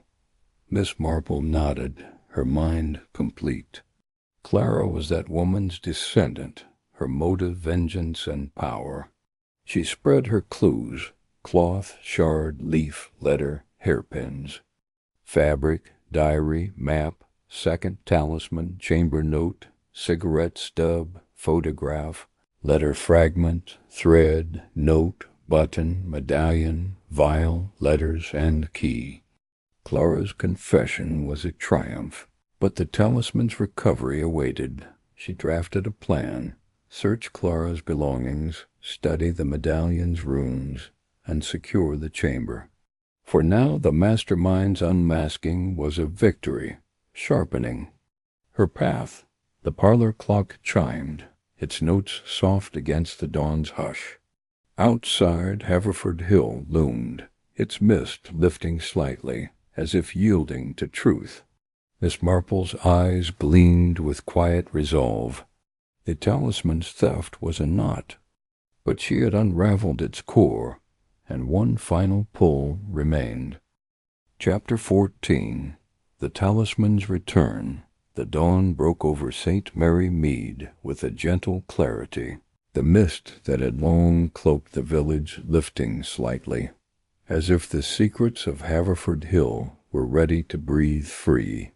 Miss Jane Marple sat in her cozy parlor, the soft glow of her oil lamp casting a warm halo across the polished oak table.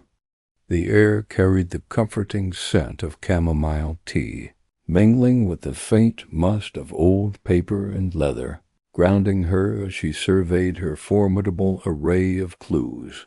The green cloth embroidered with a crescent moon, the bronze shard etched with a spiral rune, the inky leaf from the hill's path, a copied letter from 1873 warning of the talisman's danger, a shred of coarse black fabric, 3 hairpins with spiral runes, Edward Haverford's diary confessing a murder he did not commit, a copied map marking an oak on the hill, a second talisman with a unique cross rune, a note from the hidden chamber reading, "The twin unlocks the truth.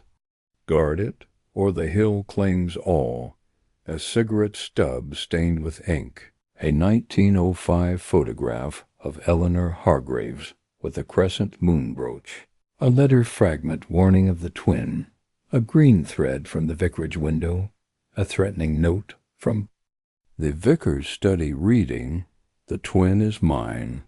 Leave the hill or pay," a silver button etched with a spiral rune, a bronze medallion with a double crescent moon, a vial of dried ink, a bundle of letters revealing Edward's innocence, and the crescent-shaped key stolen by Clara Haverford and recovered in the midnight trap.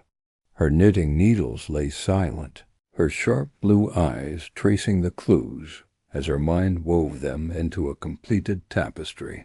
Clara Haverford's unmasking as the mastermind had been a triumph, her confession revealing her as the descendant of a woman who murdered William Haverford in 1873 over a betrayed pact sealed in blood. Clara had orchestrated the talisman's theft, manipulating Eleanor Hargraves to hire Thomas Wren, while sending threatening notes to silence her and the vicar.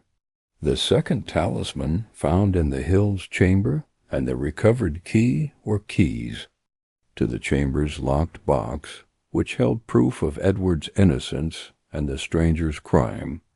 Yet the original talisman remained missing, likely hidden by Clara to secure her claim to the Haverford legacy. Today Miss Marple would recover it, confront Clara one final time, and restore peace to the village. She slipped the second talisman, diary, medallion, key, and hairpins into her handbag, locking the other clues in a drawer of final precaution. Donning her tweed coat and straw hat, she stepped into the morning, her steps brisk despite the lingering chill. The village stirred gently, its rhythm softened by the promise of resolution. At the bakery Mrs. Price's voice carried, whispering of the hill's ghosts laid to rest. Miss Marple caught the words, her ears sharp, but her focus was on Clara Haverford, now held at the village constable's office, where her belongings might hide the talisman. The constable's office was a small stone building, its air thick with the scent of ink and damp wood. Constable Reed, a stout man with a weary expression, greeted her.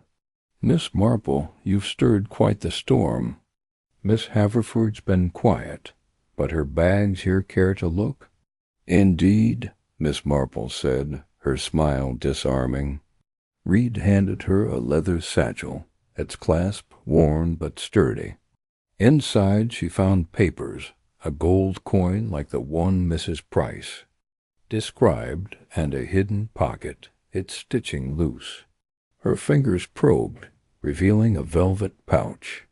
She opened it, her pulse quickening as the original talisman gleamed a bronze disc, its crescent moon and spiral runes matching her sketch, its surface warm to the touch.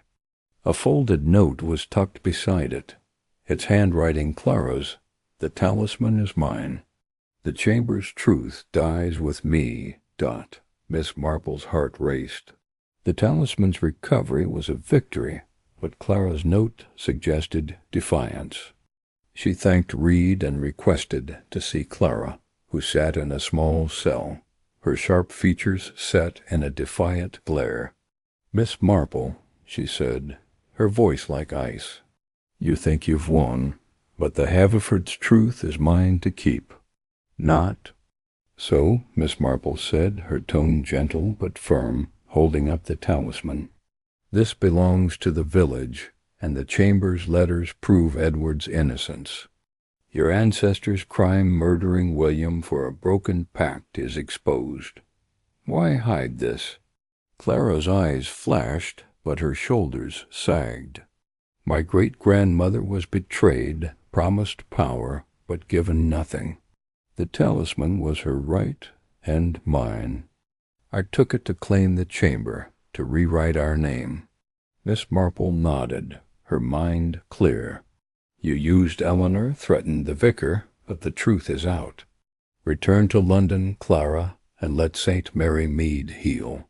Clara's gaze soft, her defiance crumbling. "It's hidden no more," she whispered. "Do what you must." Miss Marple left, the talisman secure in her handbag. She visited the vicarage to return it, where Mr. and Mrs. Clement waited, their faces a mix of relief and awe. "Miss Marple, you've found it," Mrs. Clement exclaimed, her hands clasped. "Yes," Miss Marple said, placing the talisman on the table, its runes glinting. "It belongs here, under your care. The chamber's letters clear Edward's name, and Clara's confessed. The pacted deal with a stranger for power drove the murder, but it's over." Mr. Clement took the talisman, his eyes misty. "My family's burden is lifted. Thank you, Miss Marple." She smiled, her heart steady. Truth has a way of settling things. She handed him the chamber's letters, keeping copies for herself, and advised securing the chamber's entrance to prevent further trespass.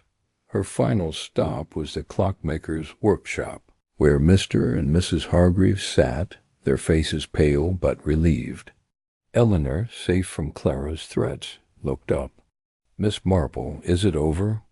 "It is," Miss Marple said, her tone soothing. "The talisman's returned, Clara's confessed. Your family's claim was misguided, but you meant no harm." Eleanor nodded, tears in her eyes. "I wanted justice for my mother, but I was wrong." Mr. Hargreaves gripped her hand, his voice soft. "We'll make it right." Miss Marple thanked them and returned home, her mind reflecting on the village's peace. She visited Miss Lavender at the flower shop, tying up one last thread. "Your Aunt Sarah guarded the Haverford secrets," she said, her tone casual. "Did she ever mention the pact's nature?"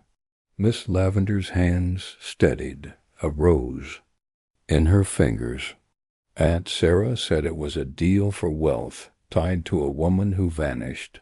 She warned it brought only sorrow." Miss Marple nodded, the puzzle complete. The pact of betrayal for power had fueled the theft, but Clara's defeat ended its curse.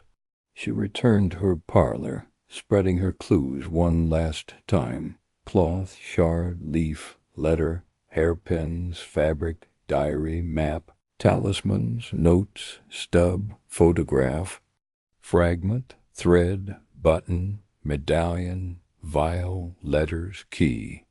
Each had led her to Clara, the talisman, and the truth.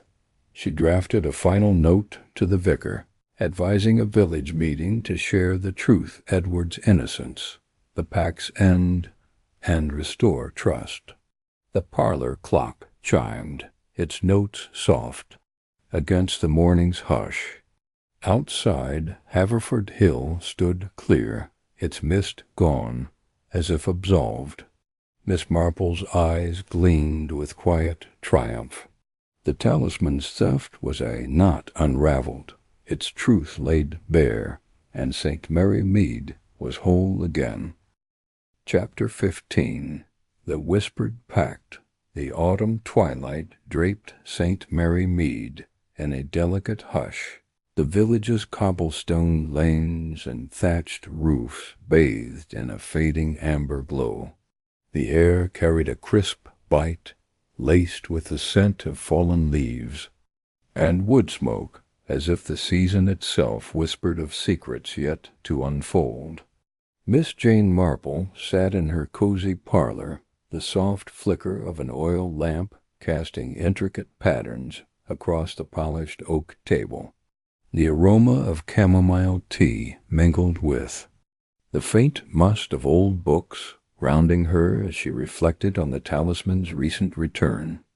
The Haverford mystery, Clara Haverford's confession, Edward's exoneration, and the talisman's restoration to the vicarage had quieted the village, but Miss Marple's sharp blue eyes gleamed with a restless spark.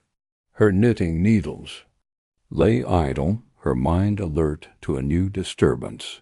That morning, a peculiar parcel had arrived, left on her doorstep without a sender's name. Wrapped in coarse brown paper, it contained a single item, a tarnished silver ring, its band engraved with a delicate ivy pattern, and a tiny inscription, Pactum Silentium. The Latin translating to the Silent Pact stirred her curiosity. Its echo of the Haverfords' blood-sealed deal, too precise to be coincidence. A scrap of paper tucked inside the parcel bore a hurried scrawl. The manor's shadow stirs again. Find the ivy door before the pact claims another. The ink was fresh, smudged with a trace of charcoal, and the paper's edge was singed as if pulled from a fire. Miss Marple turned the ring in her fingers, noting its weight, heavier than its size suggested, as if it held a secret within. Her pulse quickened, but her hands remained steady. The Haverford Manor, its ruins a silent witness to William's 1873. Murder was stirring once more. The ivy door was unfamiliar, yet the manor's labyrinthine halls held many hidden corners. The ring's inscription and the note's warning suggested a new chapter in the Haverford saga, perhaps a pact older than the talismans, one Clara had not revealed. She resolved to investigate, starting with the manor's ruins, where an ivy door might hide. She slipped the ring and note into her handbag, donning her tweed coat and straw hat, and stepped into the twilight. Her steps brisk despite the evening's chill. The village was settling into dusk, its rhythm gentle but tinged with a wary undercurrent. At the tea shop, Mrs. Price's voice carried through the open door, muttering about strange noises. From the manor's ruins, Miss Marple caught the words, her ears sharp, and entered, settling at a corner table. "Mrs. Price," she said, her smile disarming, "you mentioned noises at the manor. Anything specific about an ivy door?"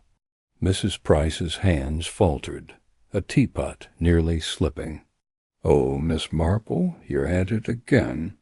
Young Tommy Reed heard creaking like a door near the manor's east wing last night. Said it was covered. An ivy gave him the shivers. Thought it was ghosts after all that Talisman business. Miss Marple's pulse quickened. Tommy's tale pointed to a physical door, not a metaphor. She thanked Mrs. Price and headed to the vicarage, hoping Mr. Clement could shed light on the manor's secrets. The vicarage garden glowed with late asters, and Mrs. Clement greeted her warmly. "Miss Marple, always a pleasure. Tea?" "Just a word with your husband," Miss Marple said, her tone light. Mr. Clement was in his study, polishing the Talisman's case, his face still marked by the recent ordeal.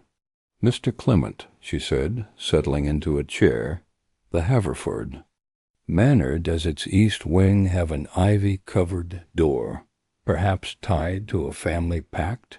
He frowned, his fingers pausing. "An ivy door?" "My great-uncle spoke of a hidden entrance in the east wing, used for secret meetings. He called it the packed door, said it was sealed after the murder. I thought it a tale, but you've a knack for finding truth." Her heart raced. The packed door matched the note's clue. She showed him the ring, watching his reaction. "This arrived today with a note about the manor's shadow. Does pactum silentium mean anything?" He paled, studying the ring. "Silent pact?" "My great-uncle whispered of a vow older than the Talisman, binding the Haverfords to silence about. It trade something shameful." He never explained, only said it was buried in the manor. Miss Marple nodded, her mind weaving threads. The ring, the note, the ivy door all pointed to a pact predating William's murder, perhaps the root of the Haverfords' ruin. She thanked the vicar and stepped into the garden, where a faint glint caught her eye, a charcoal smudge on a stone, like the note's trace. She pocketed a sample, her senses sharp, and headed to the manor, its ruins a dark silhouette against the hill. The manor was a husk of stone and ivy, its east wing a tangle of vines that seemed to pulse in the twilight. The air was thick with damp earth and the faint tang of metal, as if the manor itself exhaled secrets. Miss Marple moved cautiously, her lantern dimmed, her umbrella in hand. She scanned the east wing's wall, finding a mass of ivy that parted, slightly revealing a wooden door, its frame etched with an ivy pattern matching the ring. Her pulse quickened as she pushed it, the hinges creaking to reveal a narrow passage, its walls damp and lined with faded tapestries. The passage led to a small chamber, its air heavy with dust and time. A stone table stood in the center, its surface carved with an ivy motif and a single word, silentium. On it lay a leather-bound ledger, its pages brittle but intact, and a small iron key, its head shaped like a rose. Miss Marple opened the ledger, her heart steady but alert, and read its first entry, dated 1860. "The pact is sealed with the Order of the Ivy. We trade in shadows, our silence bought with wealth. The ring binds us, the relic our vow." Another entry from 1872 was frantic. "William seeks to break the pact, to expose the order. He must be stopped, or all is lost." Her mind raced. The Order of the Ivy was a secret society, its pact the source of the Haverfords' wealth and their shame. The ring was a token, the relic its guardian. As she pocketed the key and ledger, a soft thud echoed from the passage, a footstep, deliberate and close. She dimmed her lantern, slipping behind a tapestry, her umbrella gripped tightly. A figure entered, tall and hooded, their face obscured by a scarf. They carried a small spade, their movements urgent as they probed to the table's base, muttering, "It's here, it must be." Miss Marple stepped forward, her voice calm but piercing. "Good evening. I believe you're seeking something that belongs to the past." The figure spun, their scarfs slipping to reveal a man middle-aged, with a weathered face and a scar across his brow. She didn't recognize him, but his eyes held a desperate glint. "Miss Marple," he said, his voice low, "you're meddling in dangerous affairs."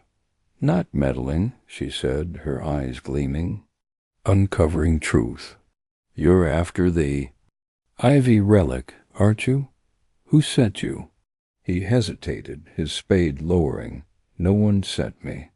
I'm Jacob Thorne, nephew of the blacksmith. My uncle told tales of the Haverfords' wealth, hidden in the manor. I saw lights here, thought I'd find it, the relic, the ring, something to change my luck." Miss Marple's pulse quickened. Thorne, a new player, was no mastermind, but his presence confirmed the pack's allure. "And the note under my door?" she asked, her tone gentle but probing. "Not mine," he said, his voice firm. "But I found a paper in my uncle's forge saying the ivy door hid a treasure." "I came to see," she nodded, her mind racing. The note's sender was still out there, perhaps watching. She thanked Thorne, urging him to leave the manor and stay. Silent, and examined the table, finding a hidden groove. The rose-shaped key fit perfectly, unlocking a small compartment containing a velvet pouch. Inside was a silver medallion, its ivy pattern matching the ring, its inscription reading, "Ordo Avea, Silentium Adinamo Order of the Ivy." Eternal silence dot as she pocketed the medallion. A faint rustle came from the passage, and she ducked behind the tapestry again. Footsteps retreated, too swift to follow, but a scrap of cloth gray, singed, at the edge lay on the floor. Her heart raced. It matched the note's singed paper. She left the manor, the ledger, key, and medallion in her handbag, and returned to the village, stopping at the forge to probe Mr. Thorne. The forge glowed with embers, its air thick with soot. Mr. Thorne, the blacksmith, hammered a horseshoe, his face grim. "Miss Marple," he said, pausing, "what brings you here at this hour?" "Your nephew, Jacob," she said, her tone casual. "He was at the manor, seeking a relic. Did you tell him of an ivy door?" He paled, his hammer still. "Jacob's a fool, chasing stories. I told him of the Haverfords' wealth, yes, from my father's tales. He must have overheard me at the pub, talking of the ivy door." Miss Marple's eyes gleamed. "And the Order of the Ivy?" He hesitated, his voice low. "My father mentioned it a secret group trading in forbidden goods. The Haverfords were part of it, bound by silence. I thought it a myth until now." Her mind raced.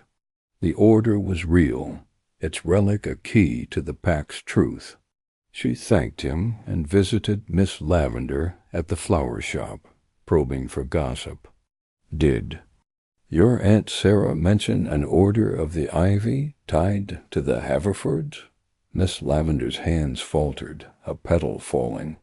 "Aunt Sarah whispered of a secret society, said it brought the Haverfords riches but cursed them. She saw a ring once, ivy-patterned, in their manor?" Miss Marple nodded, the puzzle taking shape. The ring, medallion, and ledger were keys to a pack that still stirred shadows. The singed cloth and note pointed to a new foe, watching the manor. She returned home, spreading her clues. The letter, ring, charcoal smudge, ledger, rose key, medallion, and singed cloth. The whispered pact was a new knot, but she had unraveled its first thread. She drafted a plan, research the order, watch Jacob, and revisit the manor. The parlor clock chimed, its notes soft against the night's hush. Outside, Haverford Hill loomed, its manor a silent guardian of truth yet to be unveiled. Miss Marple's eyes gleamed with quiet resolve. The relic's shadow was a mystery, but she would pull its threads until all was clear.